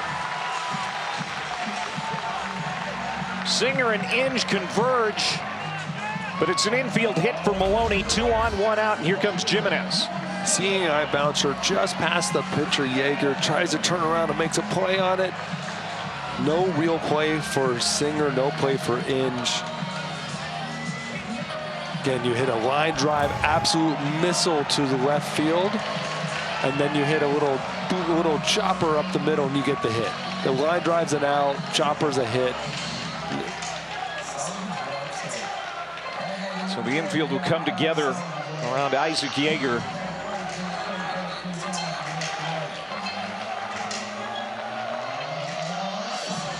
Oregon trying to get its first super regional appearance after not getting past the regional round last year. In fact, went 0-2 in the regional. Oregon State, they need this one, otherwise it's season over. And now Rich Dorman, the pitching coach, comes out and joins the conference. Both teams have had a lot of opportunities like this where they'll lay down a bunt, they'll do something, they'll hit and run, get the runners moving. So this conference is about that, talking about what Jimenez might be doing at the plate, how they're going to try to advance those runners, and then how you defensively go against it.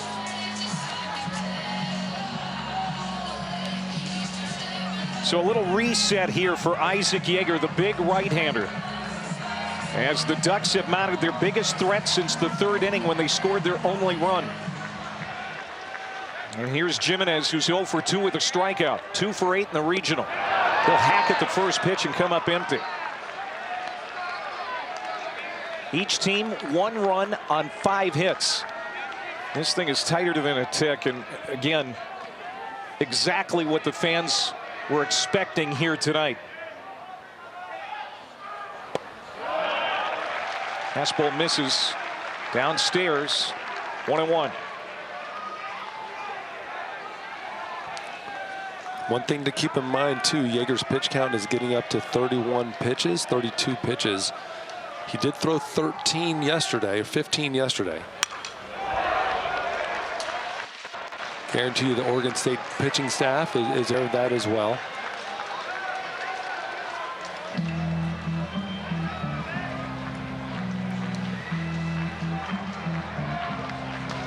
It's all hands on deck time.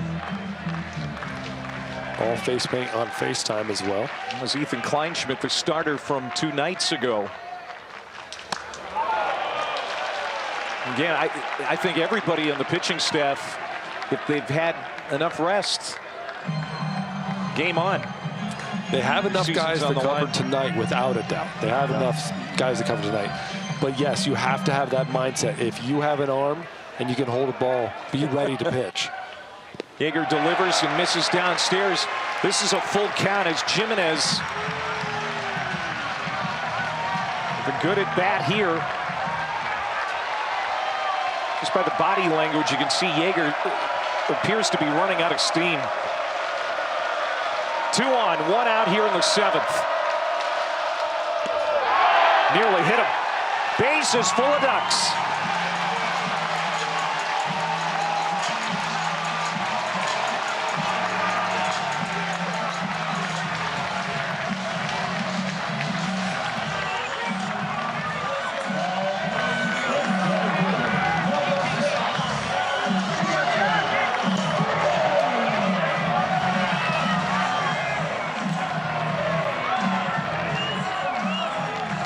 Jack Brooks, not your prototypical 9-hole hitter. Oregon has him full. Brooks is 1 for 2 tonight. Base hit and a run scored.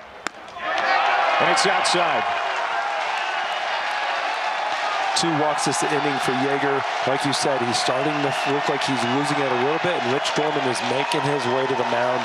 Going to have to pull him.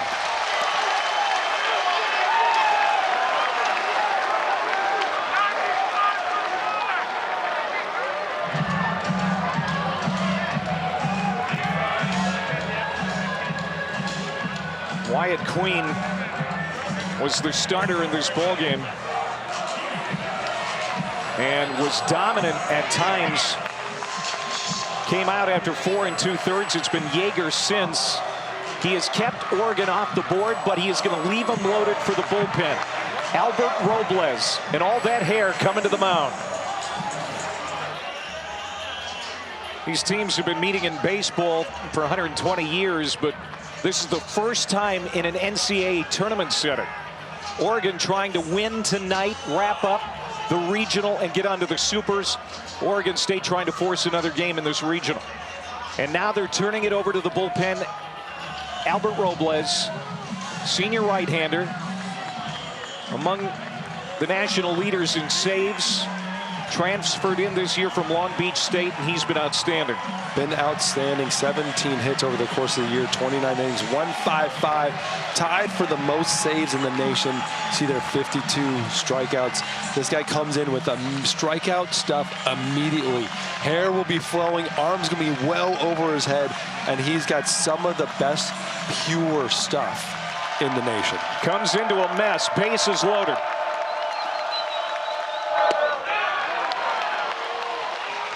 Jack Brooks at the plate. Already had a ball in the count. 1-1 now to Brooks, the 9-hole hitter who's 1 for 2 tonight, 2 hits in the regional. 1 out. Down in the turf, Galloway bodies that up beautifully.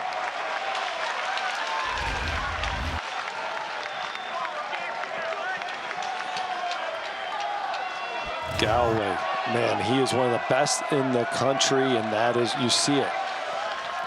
A lot of belief in your catcher when he blocks balls like that. 2-1 pitch.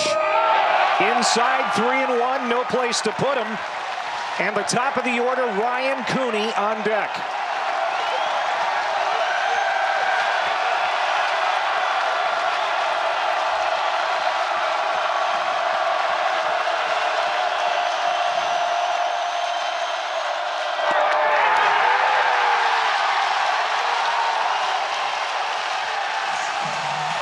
Two to 1 Oregon. Brooks with an RBI walk out of the 9-hole. And Oregon has its first lead of this regional final. Tough situation to come into. One ball, no strikes, but you are the closer. You are the man. Take that ball and deliver some strikes. Or Oregon State depending on you right here. Loaded for Cooney.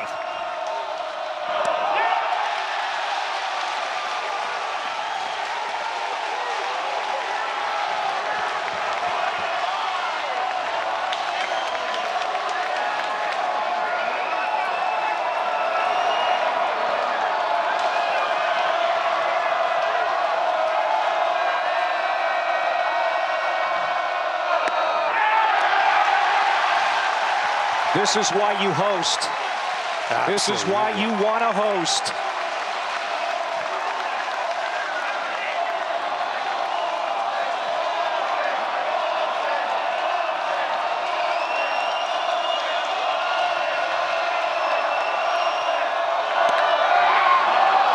Slider on the outside corner.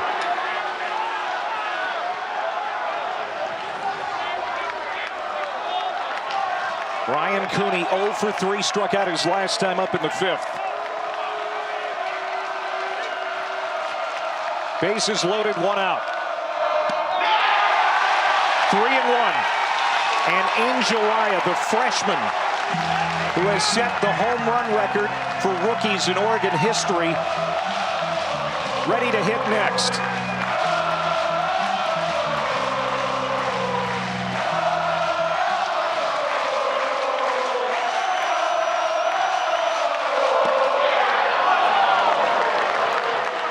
Another one that just caught the outside corner. 3-2 to Ryan Cooney. There's a gentle breeze blowing out. It's been blowing out all day.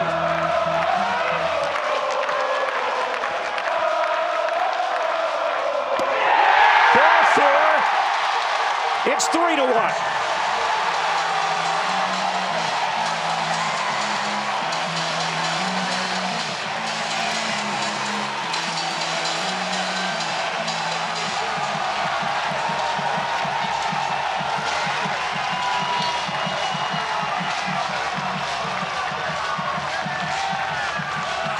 You said it. This is why you host. This is why you have the regular season. This is why you play baseball all year long, to be in this position for this exact moment. Albert Robles, one of the best in the business all year long. But you come into this environment, these Ducks fans, they'll eat you alive.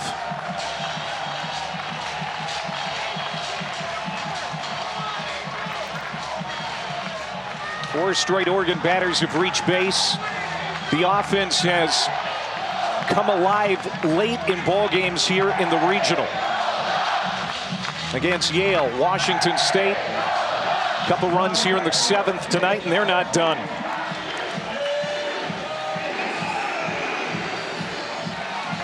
And now time is called. Oregon is going to call time for an offensive discussion out in front of their dugout. So what do you think this is all about? This is about strategy. We also know Oregon is one of these teams. They have all the power in the world, but they will do the little things to try to get guys going. Right now, you have a pitcher on the mound who's in his head. Walk 2 guys, walk 2 runs in. They are going to cause some havoc. They're going to do something to try to get him even more off of his normal comfort zone. Rich Dorman walked out there to try to calm him down. I guarantee he's in a better place than he was before. So now it's Oregon's job.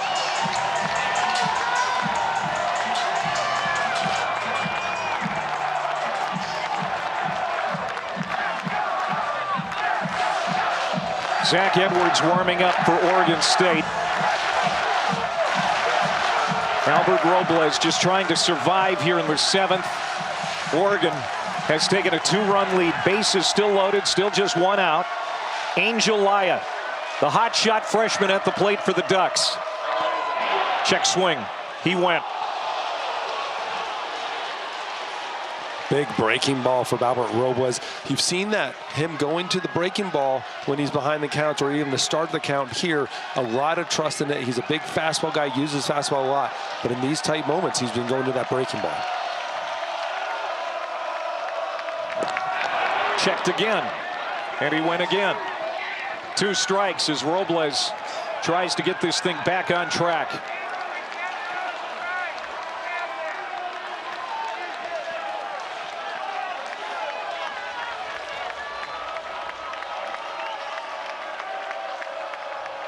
Here comes the 0-2. Ground ball to third, stepping on the bag. Vasquez, throw gets away from Craig. Another run scores, it's 4-1. Vasquez, Gold Glover over there, does make a good job on making the play. Had to step back for the ball with the funky bounce. Stepped back for it, came up to third, got the out, and then rushed the throw. He had a moment maybe to step towards first and make a better throw, but he chose to run to the side and throw off the side, and that's when the throw got away from him. But Craig did a good job of keeping it there where the runner didn't advance. 3-run inning for Oregon. And now their most devastating hitter at the plate, Drew Smith. 15 home runs on the year for Smith. Veteran third baseman. RBI single back in the third. 6 hits, couple of runs batted in this weekend.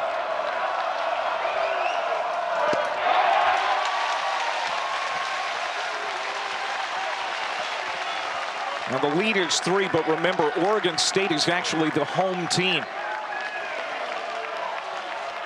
So they still have 3 cracks at this thing, the 7th, 8th, and 9th. But they will be chasing it now. Big swing and a miss, 2-1. Oregon State, too, has been wonderful hitting in the 7th, 8th, and 9th innings. That is when they've come on as well. So they definitely have fight left in them.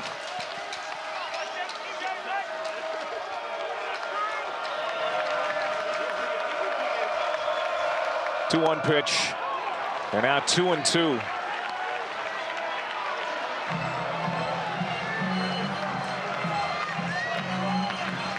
Albert Robles, he just looks like a reliever. Every little bit of it. If he was a starter, it'd be wrong.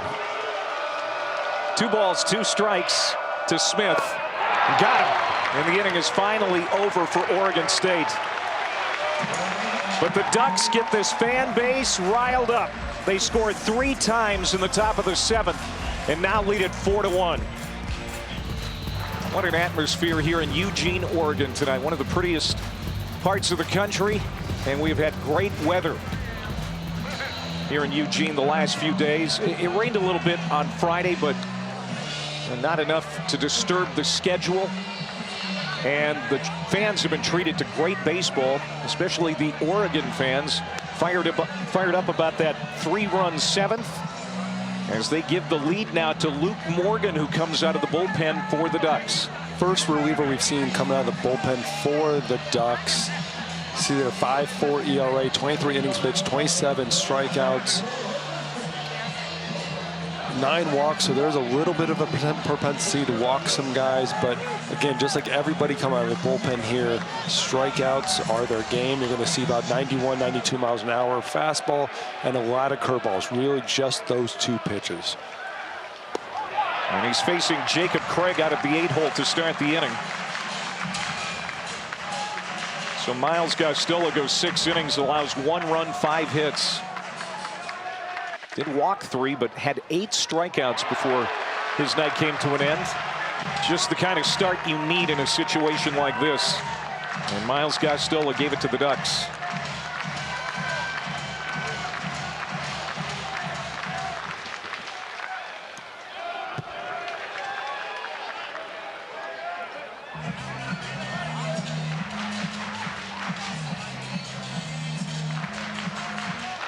That crowd last half inning. We were talking about being a host and how important that is. It's like the 10th man. You hear about the 11th man, or excuse me, the 12th man on the football, the diamond batting one football field. On the diamond, it's the 10th man. And the crowd was just so impactful last inning. Absolutely. Every single pitch, every ball Robles threw, they got louder and louder. And you felt it up here. You had to feel it on the field. Called strike 3. Craig goes down looking. That's the 2nd time he has struck out tonight. So Morgan out on the right foot for Oregon.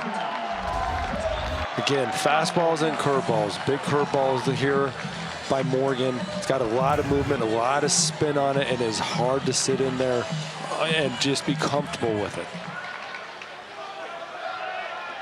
So this regional Look at the strikeouts per 9. 42 Ks, leads everybody in the postseason. So Oregon State, they've had the best pitching staff arguably in the country all year, and I don't think there are many people arguing. And look at what Oregon has done. Yes. And a lot of that, I mean, Will Sanford, he was absolutely electric. But this staff is, every one of these guys are holding their own. Crowd wanted her strike, not going to get it. Maybe has tried to frame it up. Tyler Inge at the plate, 0 for 1 with a walk. He was tagged out at home plate back in the second inning. There was a challenge by Oregon State. He was called out. It was upheld. That would have been a momentum switch, I think, at that time. It would have been a 2-run inning. As it happens, the inning ends, and Oregon comes right back the next half, ties the game at 1.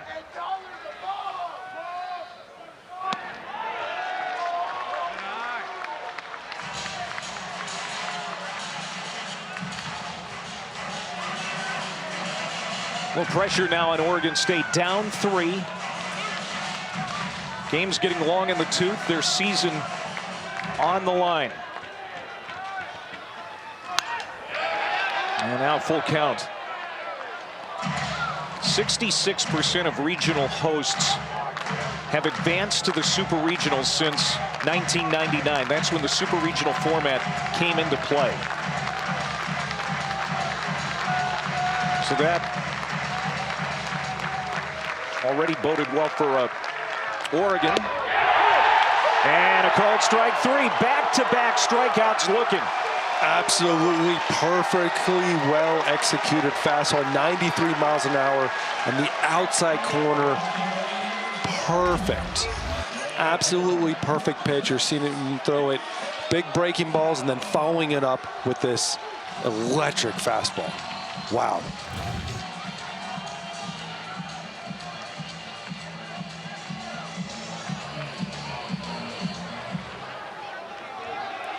Two strikeouts for big Luke Morgan. And now the top of the order, Easton Talt, who's been a tough out all year and tonight. A couple of base hits, drove in a run in the second. The only run for the Beavers. Had a terrific postseason last year. Was named to that Corvallis All-Regional team. And look at the numbers in this regional. 5 runs batted in. He did go. Strike 2. When you're pitching like this, you can throw anything you want. Breaking ball, fastball, it really doesn't matter. He's pitching with so much confidence. The crowd is getting into it.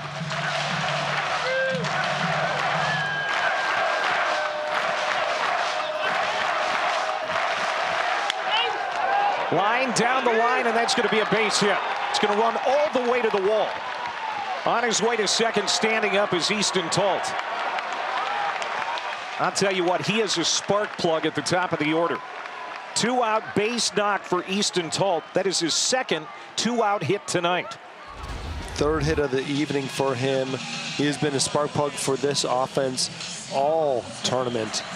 And again, goes down and gets the curveball, doesn't let it hit the ground, stays on it and lets his hand just do the work. Now time called here. Matt Floor, the pitching coach. Just to remind Luke Morgan that, hey, you know, we got a nice lead. You've looked dominant here through the first couple of hitters. Yeah, Talt just got a double off of you, but this is a reset. Without a doubt, it's a reset, reminding them exactly like you said. You've been dominant, you've been throwing really good stuff, and then they're going to talk about what A.J. Singer does. A.J. Singer's been really creative at the plate, doing a lot of different things, trying to get on base, and so it's a little bit of both, that reset and preparing for the hitter.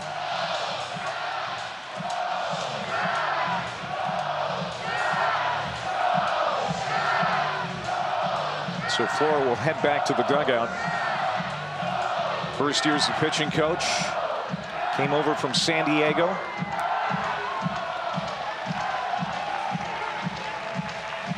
Along with Cal Scolari, who we saw as the starter on Friday night for the Ducks, the West Coast Conference Pitcher of the Year last year.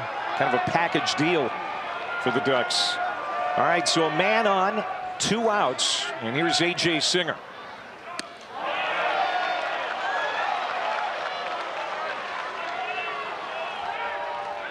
Singer in this ball game 1 for 3.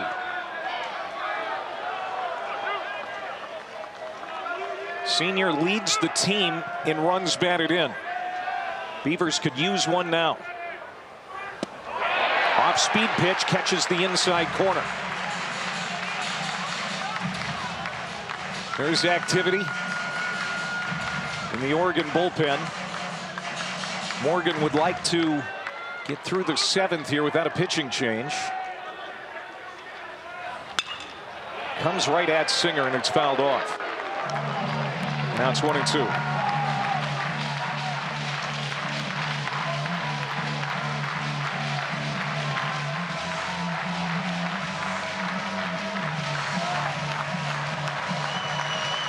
Here comes this crowd again. Full throat. 1-2 pitch. Singer is a battler. Absolutely. A professional hitter at the plate. He is not going to go down easy.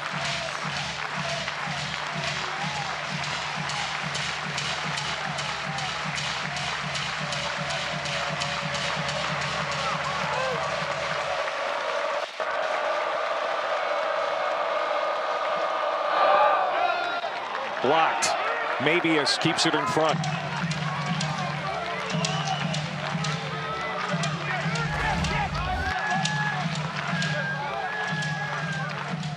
Mabius so good behind the plate, taking that off the leg, doing whatever he has to do to not let that ball get past him. And he's limping a little bit.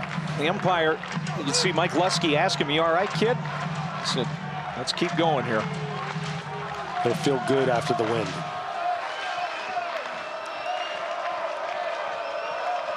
Oregon State is hoping there's a long way to go before that. 2-2. Again, got just a piece of it. And did that get the umpire this time, or did it get Mabius again? Same exact spot. I think you and I have talked about this.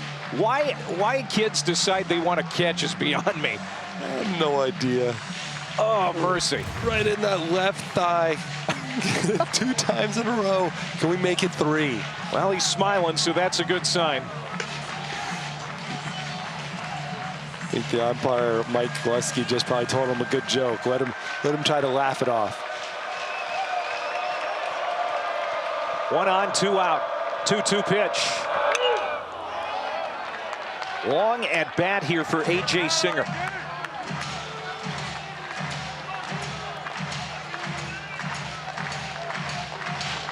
They're making Luke Morgan work for that out.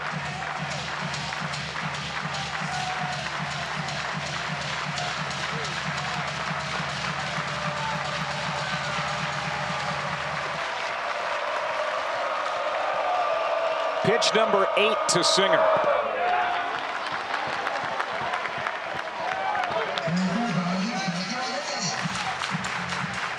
So the 2-hole hitter works it full. Ethan Porter is on deck. And now you're getting to the meat of the Oregon State lineup with Porter. Called strike 3. Morgan gets him looking. Ducks lead remains 3. We head to the 8th in Eugene. Oh, man, he is pumped up. Look at him after this strikeout. Morgan is fired up, getting the crowd into it after this long at-bat by A.J. Singer. He is feeling it, feeling this crowd, and bringing them into the dugout. Great job. Claymatic David Artsma back here in Eugene, 4-1. Ducks leading it. The number 11 national seed. With a win over Oregon State, will move on to the Super Regionals next week in Austin, Texas. Oregon State trying to force another game tomorrow night. Braden Jackson leads it off for the Ducks here in the 8th.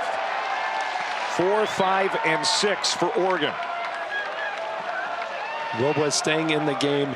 Threw 40 pitches his first outing. Now 20 this outing. See if they start adding up. A couple of strikeouts for Jackson tonight. So Robles comes in, to start this inning clean. That was a tough spot that he walked into last inning. Came in, bases loaded, and this place was just amped up. And he was just off just enough. And this crowd is living and dying on every single pitch, fired up, and making it very hard on Robles. But this is what you do as a closer. You face this environment.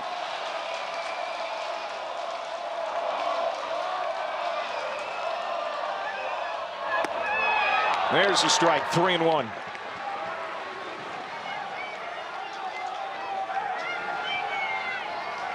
Jackson, 10 home runs on the year.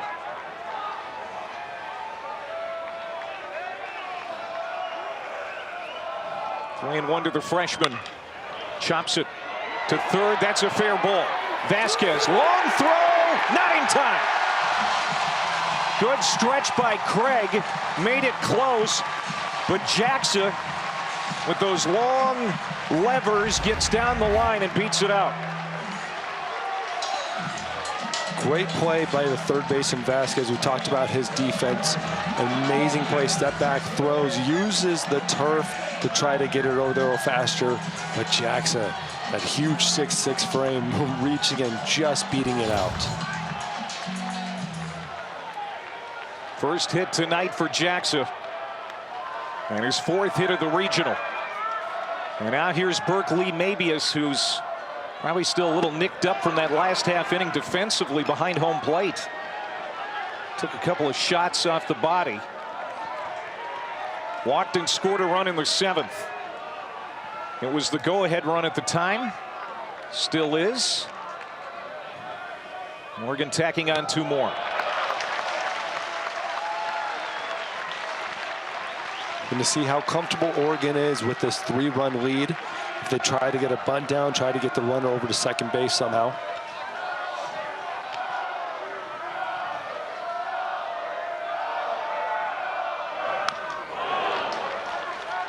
For those just tuning in and maybe unaware, Oregon State playing its second game of the day. Had to beat a good Washington State team earlier today. Won 10-1. So they've been at the ballpark many hours. And now down 3. Another chopper left side. Vasquez plays the high hop. Another throw across the diamond. This time gets Mabius. It's a productive out as Braden Jackson now is in scoring position. Again, your job is just to get the guy over. Mabius does a wonderful job of that. It doesn't have to be a bunt or a base hit. Just get the runner in the scoring position. You got one out and your big bopper at the plate. Well, this is the time of the game the last couple of nights where Milwaukee has flexed his muscle. 3-run homer late against Yale, 3-run homer late against Washington State, and now time is called. Rich Dorman coming out.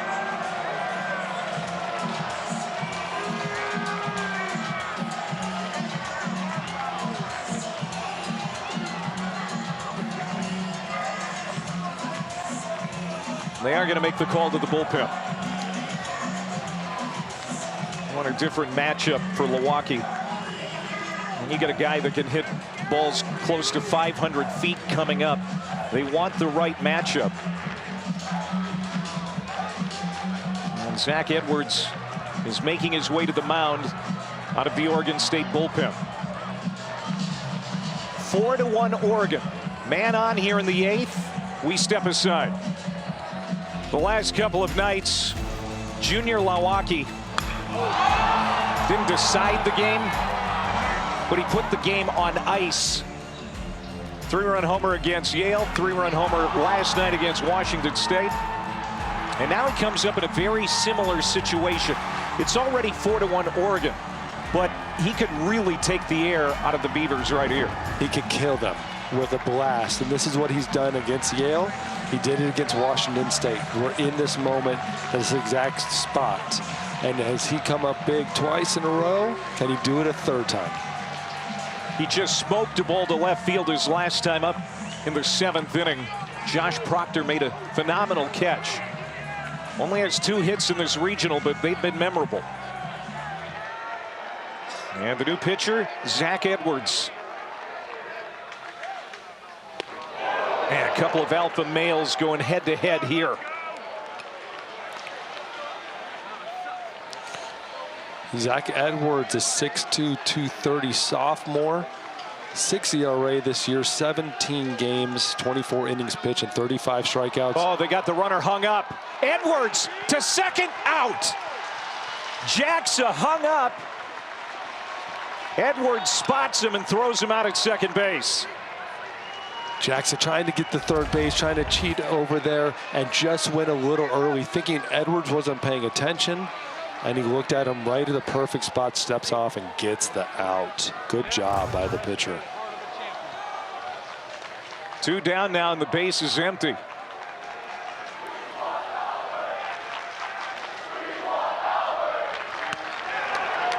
Two strikes. Junior Milwaukee has seen a healthy dose of sliders every single at bat this game. I don't expect that to change here. And slider stays away. Good discipline that time from Navlivo Labaki. They call him Junior.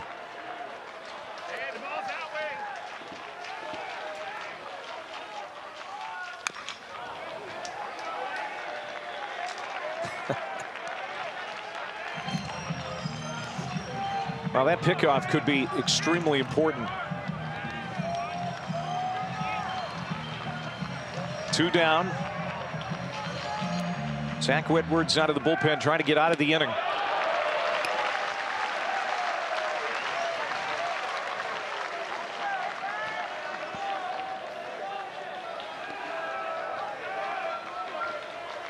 Milwaukee has struck out twice tonight.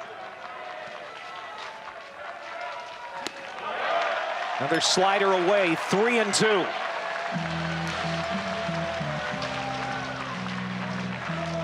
And Maddox Maloney is on deck, an infield hit his last time up.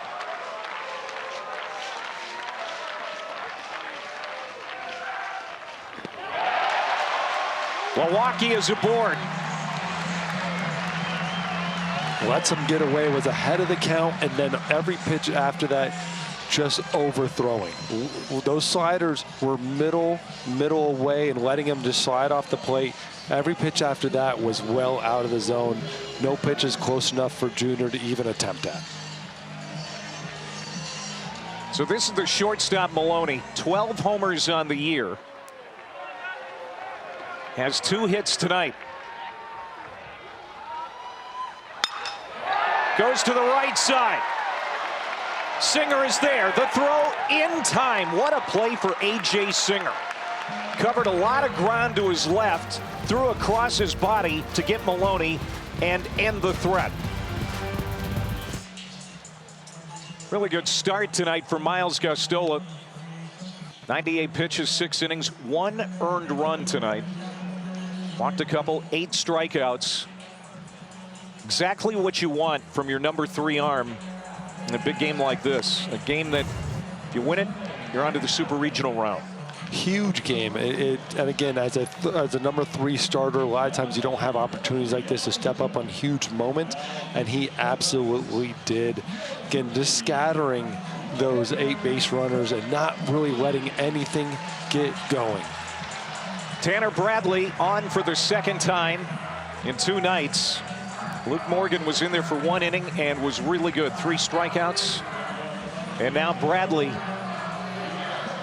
back on the mound for the Ducks. They're often used right-handed relievers. 50 innings pitched, 77 strikeouts. We saw him last night for an inning and 2/3 and got 3 strikeouts. Again, another pitcher with really funky stuff. Ethan Porter, Paul Vasquez, Josh Proctor, 3, 4, and 5 here in the 8th for Oregon State as they're starting to run out of outs.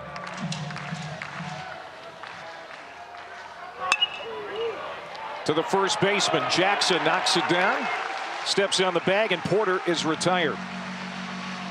What we have seen here today, but especially in this ball game for Oregon State, a lot of swing and miss, a lot of strikeouts all day today. 19 if you go back to the Washington State game. Ton of strikeouts. Again, we talked about Oregon State striking everybody in the world out and just owning it. But Oregon has really been stepping up as well and getting a lot of outs via the strikeout. Vasquez has struck out twice, but this could be extra bases. Heading to second, the throw will be cut off. Paul Vasquez slides into second base with a one-out double.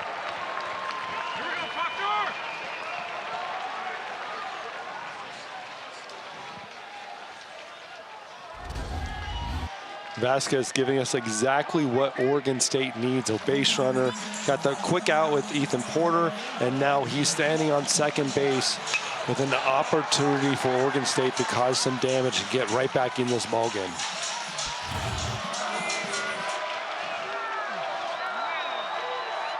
First hit of this game for Vasquez. And now Josh Proctor. He went around.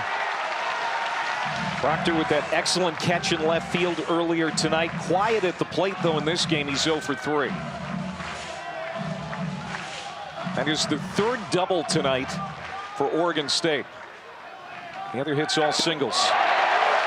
That tied him up. 2 strikes. You know, Bradley wasn't in that ball game long last night for the Ducks, but he was effective. Absolutely effective, just like every reliever has been for Oregon.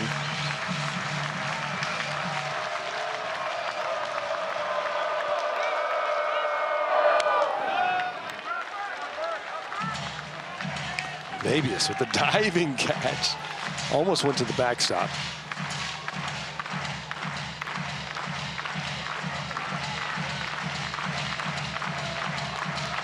Every position player for the Ducks, a product of the program. That's one thing that Mark Wasikowski will brag about with his team this year. Such a homegrown team. Every single position player has been in the program from the start. Not one is a transfer. That includes Mabius. 2 balls, 2 strikes. Off the end of the bat, nub foul. And count will ride along at 2-2 to Proctor.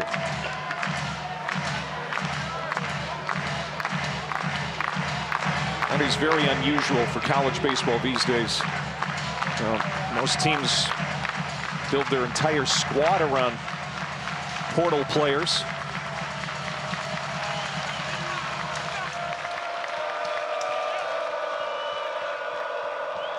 Two-two. Took something off.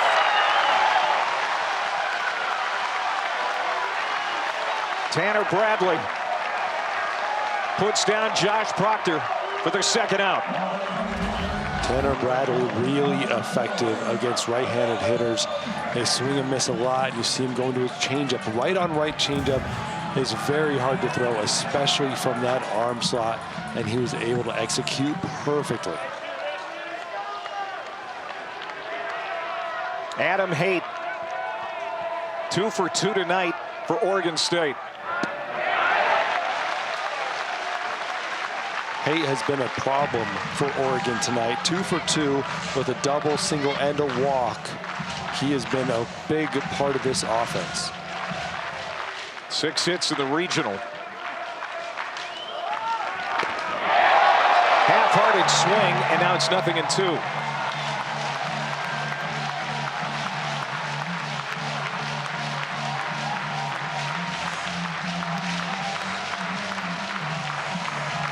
Here comes the crowd again. 1 went away from the Supers, the Ducks inching closer.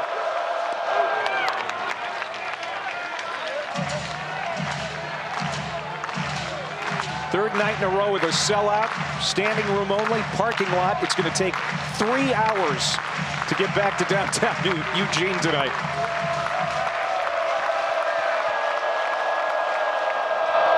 That hit him. And you can see Tanner Bradley just disgusted with himself. That slipped. So 2 base runners now with 2 outs. And the tying run coming to the plate in Galloway. Tanner Bradley throwing a changeup again to a right-handed hitter. Like I said, this is a very hard pitch to throw, and he doesn't finish it. Lets it stay arm side, and it slips out and tags him right in the middle of the leg.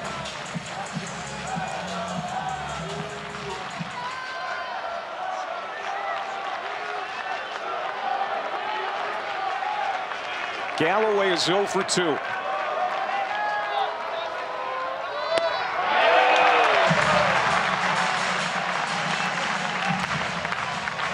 Galloway is one swing away from tying this ball game up and giving Oregon State a chance.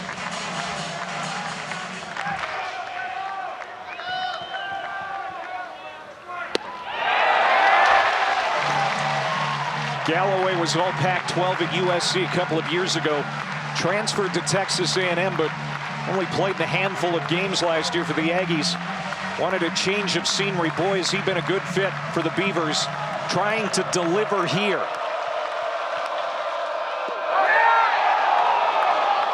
Off the plate, 1-2.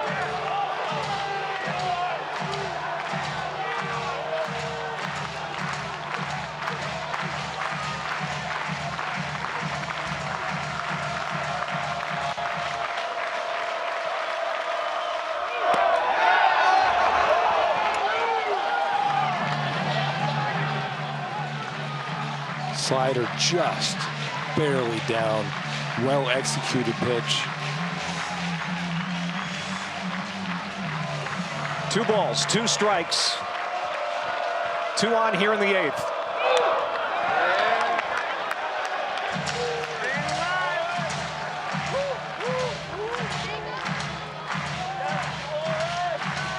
Tanner Bradley needs a moment to tie his laces. And maybe to take a deep breath.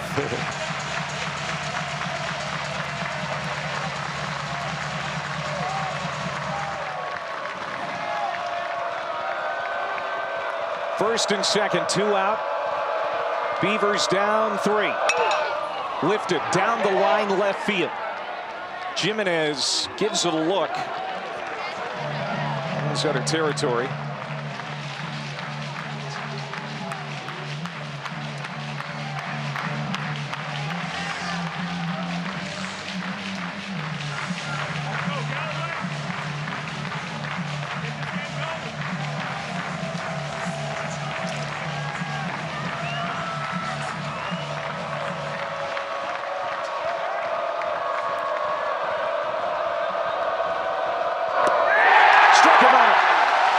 Threat is over. Lead is 3. Off to the 9th in Eugene. So Texas is in the Super Regional in Austin next weekend, as they took out UC Santa Barbara. Winner of this regional here in Eugene will play the Longhorns next week. And right now, the Oregon Ducks are well positioned to be in the Lone Star State. This is Jax Jimenez in the 9th, as the Ducks are looking for insurance. This is their ballpark. They're the visiting team on the scoreboard. After Jimenez, Jack Brooks, and then the top of the order, Cooney.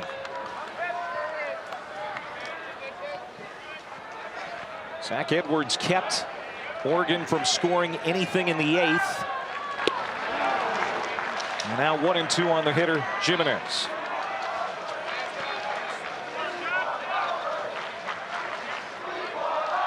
Zach Edwards absolutely has to keep this a 3-run game.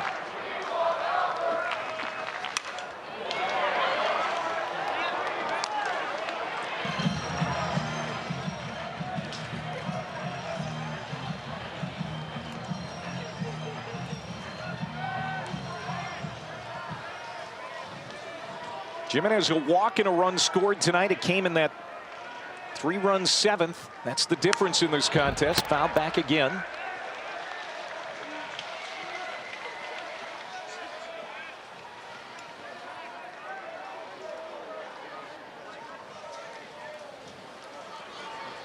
Looking ahead to the Oregon State 9th. 8-9-1. Jacob Craig, Tyler Inge, Easton Talt. And that's a punch out. Jimenez didn't like it. The crowd certainly doesn't like it. There's one away. They might not like it, but that was a very well executed pitch. Down and in, a perfect spot. There's nothing you can do as a hitter about it. You take it and you don't like it. Maybe a little down and in. But as a pitcher, I like it. Good pitch.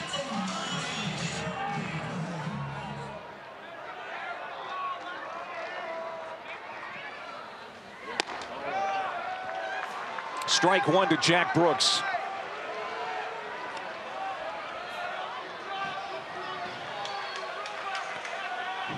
Brooks an RBI walk in the 7th inning.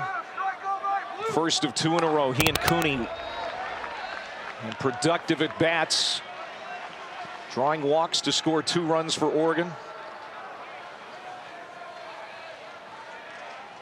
Devin Bell, who's been a lights-out closer this year for Oregon, is poised to come into this ball game in the 9th.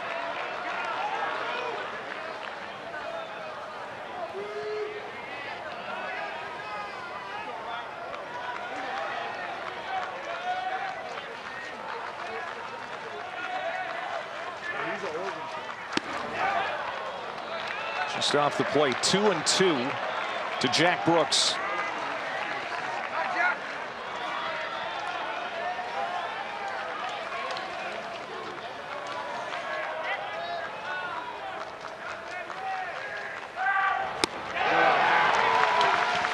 Two away. Back-to-back strikeouts for Edwards. Edwards has come in and done a great job for this Oregon State pitching staff. Again, man after man taking the ball and striking out hitters. This is what they do, and they do it very well.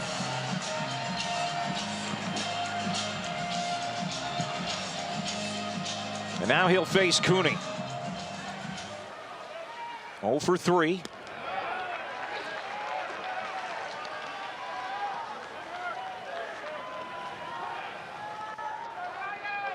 What a difference a year makes. The Ducks went 0-2 in this tournament last year. Have a chance to win 3 straight games in front of their home crowd this year and get on to the Super Regional.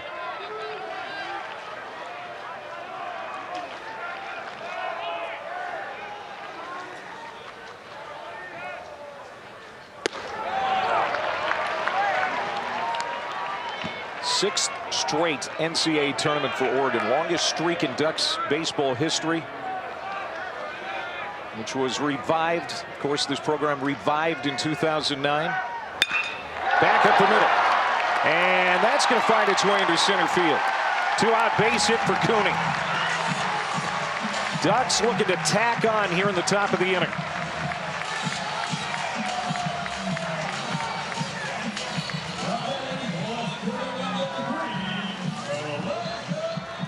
Elijah Cook is going to get his first plate appearance here tonight. Came on as a defensive replacement.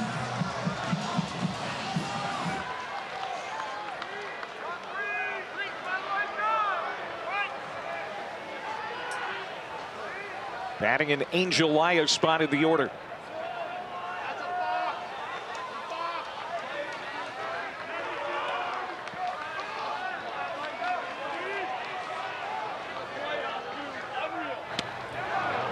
Now, the Ducks had the program down for a while and then brought it back, and it's been successful ever since. A lot of people forget that it was a proud program in the first half of last century. Went to the College World Series back in 1954. Haven't been there since. Coach at that time was Don Kirsch, the late Don Kirsch, and Mark Wasikowski, who's won a national championship as a player at Pepperdine. He was a captain of the Waves back in '92. He wants to lead this team to Omaha in the worst way. And I think even at times throughout the course of this season, David, he has been impressed with this group. I mean, to the point where he's amazed at how resilient and how talented this group of guys that he has is. Check swing. Did not go.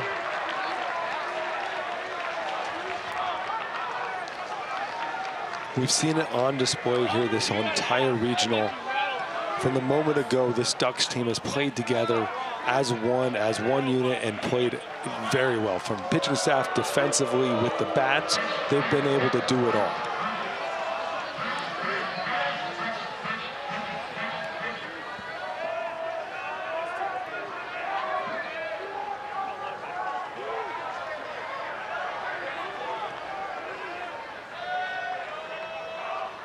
Runner goes, and just getting a piece of it on the hit and run is Cook.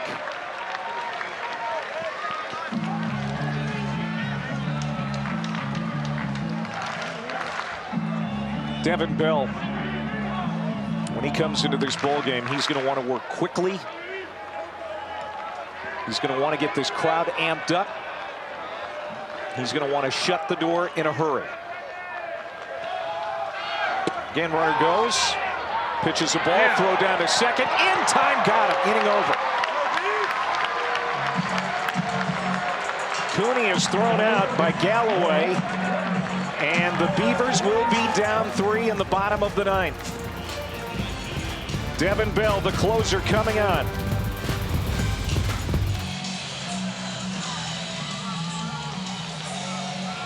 There's the big man, Devin Bell.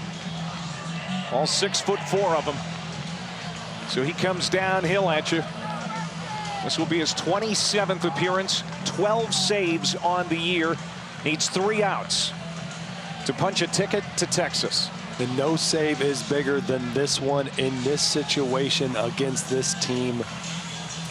He's done it before. He knows how to pitch in these situations, and he's got closer type stuff. 94, 95 mile an hour fastball. Big downhill angle and extension with a very tight slider right behind it. He knows how to pitch in big situations. He wants the ball, and now he has it. Bryson Glasgow is going to pinch hit for Jacob Craig. Craig went 0 for 3 with a couple of strikeouts. This is Glasgow. JUCO All-American last year. Nearly hit him. 5 home runs on the year for Glasgow. And a part-time starter at first base this year. Trying to get something going in the 9th for the Beavers. Strike 1 from Devin Bell. Devin Bell came in against Washington State. 1 inning, 1 hit, couple strikeouts.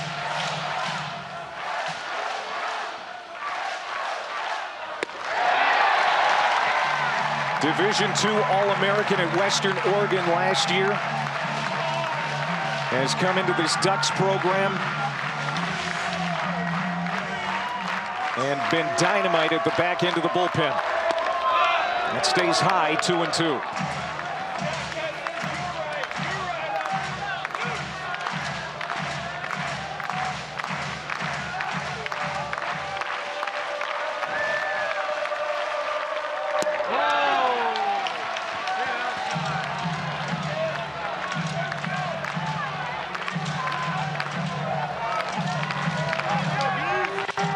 Glasgow just trying to set the table for Oregon State, needing 3 to tie this ball game. Backhanded at first. Beautiful play by Jackson. That's a freshman, folks, in a big moment. 1 down. Beautiful play by Jackson. That ball came off the bat hot, and he make it look easy.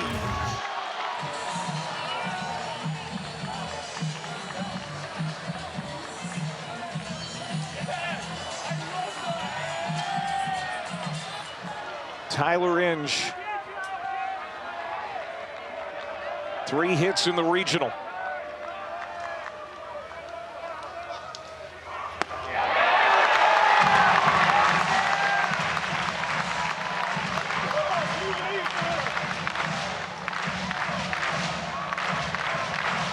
trying to get on. Top of the order is on deck.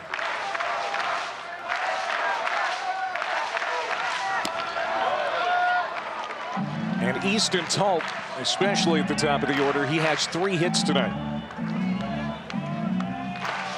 And right behind him is Singer. So this is kind of in the part of the lineup where Oregon State would like to be in a situation like this. That nips the outside corner, 1 and 2. Without a doubt, if you're Oregon, you're trying to get to Talt with 2 outs. You do not want anybody on base with him at the plate.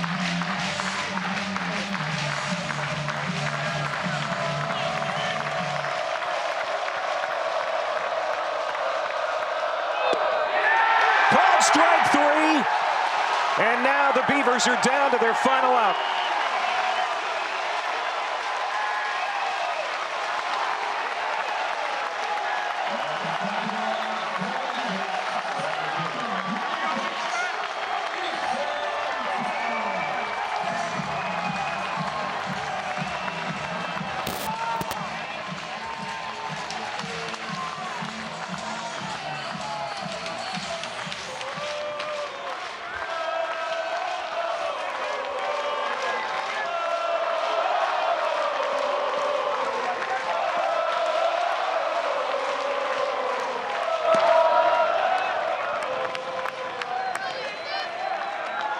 Sure, Easton Talt isn't thinking this way, but as a senior, it'd be his final at bat in this uniform. Helped the Beavers get to Omaha last year. That's in the turf, and that nicked Mike Lusky, the home plate umpire.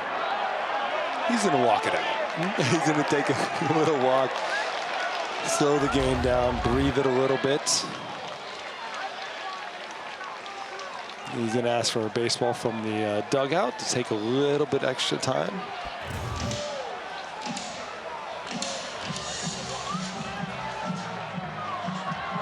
Oregon 1 out away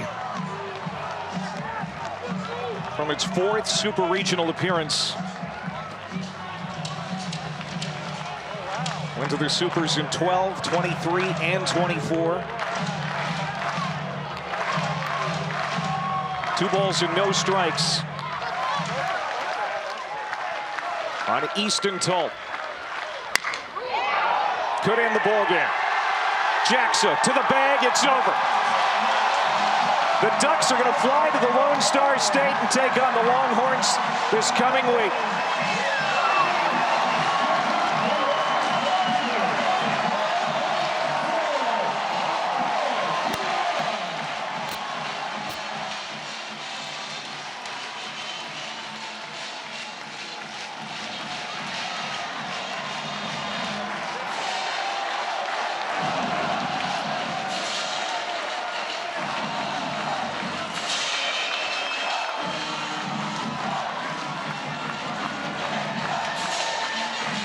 Miles Gostola, the winning pitcher.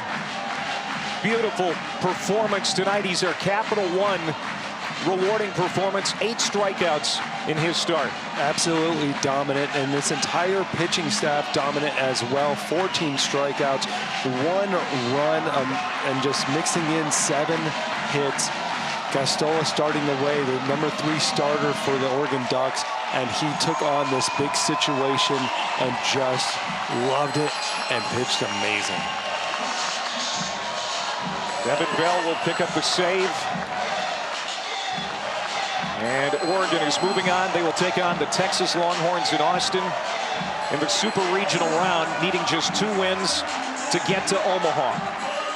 And that's every player's dream this time of year. And tonight, they beat their rivals to do it. That just adds to the excitement here tonight for these players, for these fans. Without a doubt, the fans came here for an amazing game, an amazing tournament. They came out every single game, and they got to see their Ducks, who were disappointing last year, come through this year in a couple huge wins, and now they're going to Texas.